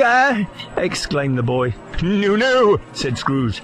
"I'm in earnest. Go and buy it, and tell them to bring it here, that I may give them the directions where to take it. Come back with the man, and I'll give you a shilling. Come back with him in less than 5 minutes, and I'll give you half a crown." The boy was off like a shot. He must have had a steady hand at a trigger who could have got a shot off half so fast. "I'll send it to Bob Cratchit's," whispered Scrooge, rubbing his hands and splitting with a laugh. "He shan't know who sends it. It's twice the size of Tiny Tim. Joe Miller never made such a joke as sending it to Bob's, will be." The hand in which he wrote the address was not a steady one, but write it he did somehow, and went downstairs to open the street door, ready for the coming of the poulterer's man. As he stood there, waiting his arrival, the knocker caught his eye. "I shall love it as long as I live," cried Scrooge, patting with his hand. "I scarcely ever looked at it before. What an honest expression it has in its face. It's a wonderful knocker. Here's the turkey. Hello, Whoop! How are you? Merry Christmas!" It was a turkey. He never could have stood upon his legs, that bird. He would have snapped them short off in a minute, like sticks of sealing wax. "Why, it's impossible to carry that to Camden Town," said Scrooge. "You must have a cab." The chuckle with which he said this, and the chuckle with which he paid for the turkey, and the chuckle with which he paid for the cab, and the chuckle with which he recompensed the boy, were only to be exceeded by the chuckle with which he sat down breathless in his chair again, and chuckled till he cried. Shaving was not an easy task, for his hand continued to shake very much, and shaving required attention even when you don't dance while you're at it. But if he had cut the end of his nose off, he would have put a piece of sticking plaster over it and been quite satisfied. He dressed himself, all in his best, and at last got out into the streets. The people were by this time pouring forth, as he had seen them with the ghost of Christmas present, and walking with his hands behind him, Scrooge regarded every one with a delighted smile. He looked so irresistibly pleasant, in a word, that 3 or 4 good-humoured fellows said, "Good morning, sir, and Merry Christmas to you." And Scrooge said often afterward that, of all the blithe sounds he had ever heard, those were the blithiest in his ears. He had not gone far when, coming on towards him, he beheld the portly gentleman who had walked into his counting-house the day before, and said, "Scrooge and Marley's, I believe." It sent a pang across his heart to think how this old gentleman would look upon him when they met.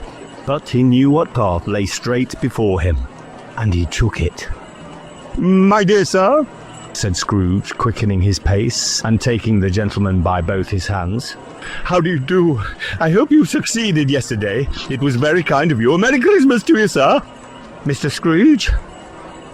"Yes," said Scrooge. "That is my name, and I fear it may not be pleasant to you. Allow me to ask your pardon, and will you have the goodness—" Here Scrooge whispered in his ear, Lord bless me, cried the gentleman, as if the breath were taken away. My dear Mr. Scrooge, are you serious? If you please, said Scrooge.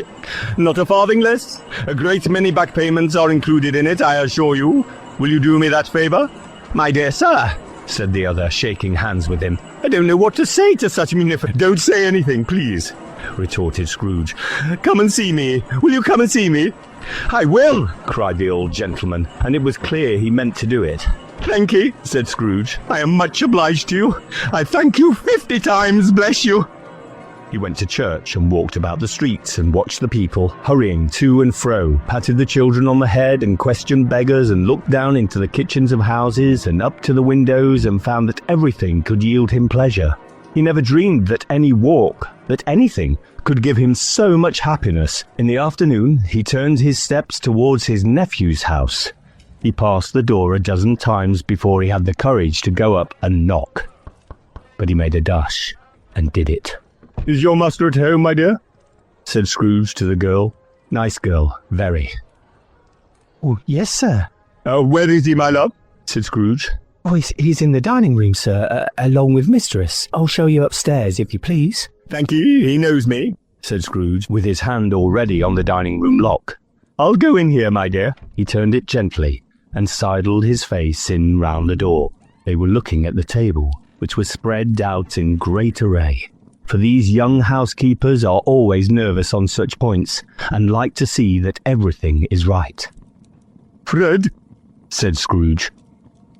Dear heart alive, how his niece by marriage started. Scrooge had forgotten for the moment about her sitting in the corner with the footstool, or he wouldn't have done it on any account. Why, bless my soul, cried Fred. Who's that? It's I, your Uncle Scrooge. I've come to dinner. Will you let me in, Fred? Let him in. It is a mercy he didn't shake his arm off. He was at home in 5 minutes. Nothing could be heartier. His niece looked just the same. So did Topper when he came in. So did the plump sister when she came in. So did everyone when they came in. Wonderful party, wonderful games, wonderful unanimity. Wonderful happiness. But he was early at the office next morning. Oh, he was early there.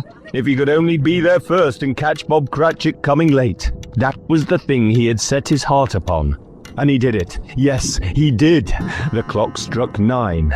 No Bob. 1:15. No Bob. He was full 18 minutes and a half behind his time. Scrooge sat with his door wide open that he might see him come into the tank.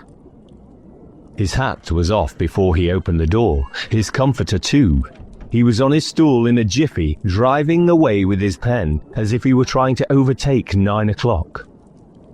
"Hello," growled Scrooge in his accustomed voice as near as he could feign it.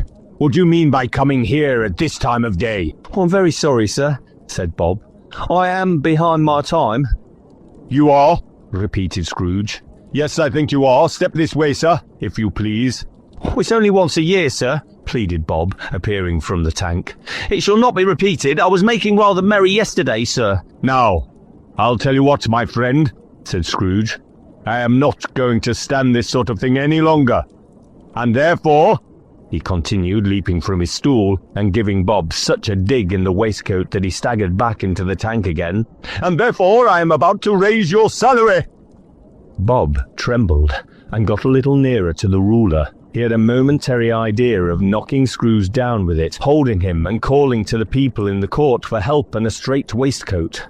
"Merry Christmas, Bob," said Scrooge with an earnestness that could not be mistaken, as he clapped him on the back. "Merry Christmas, Bob, my good fellow, than I've given you for many a year. I'll raise your salary and endeavour to assist your struggling family.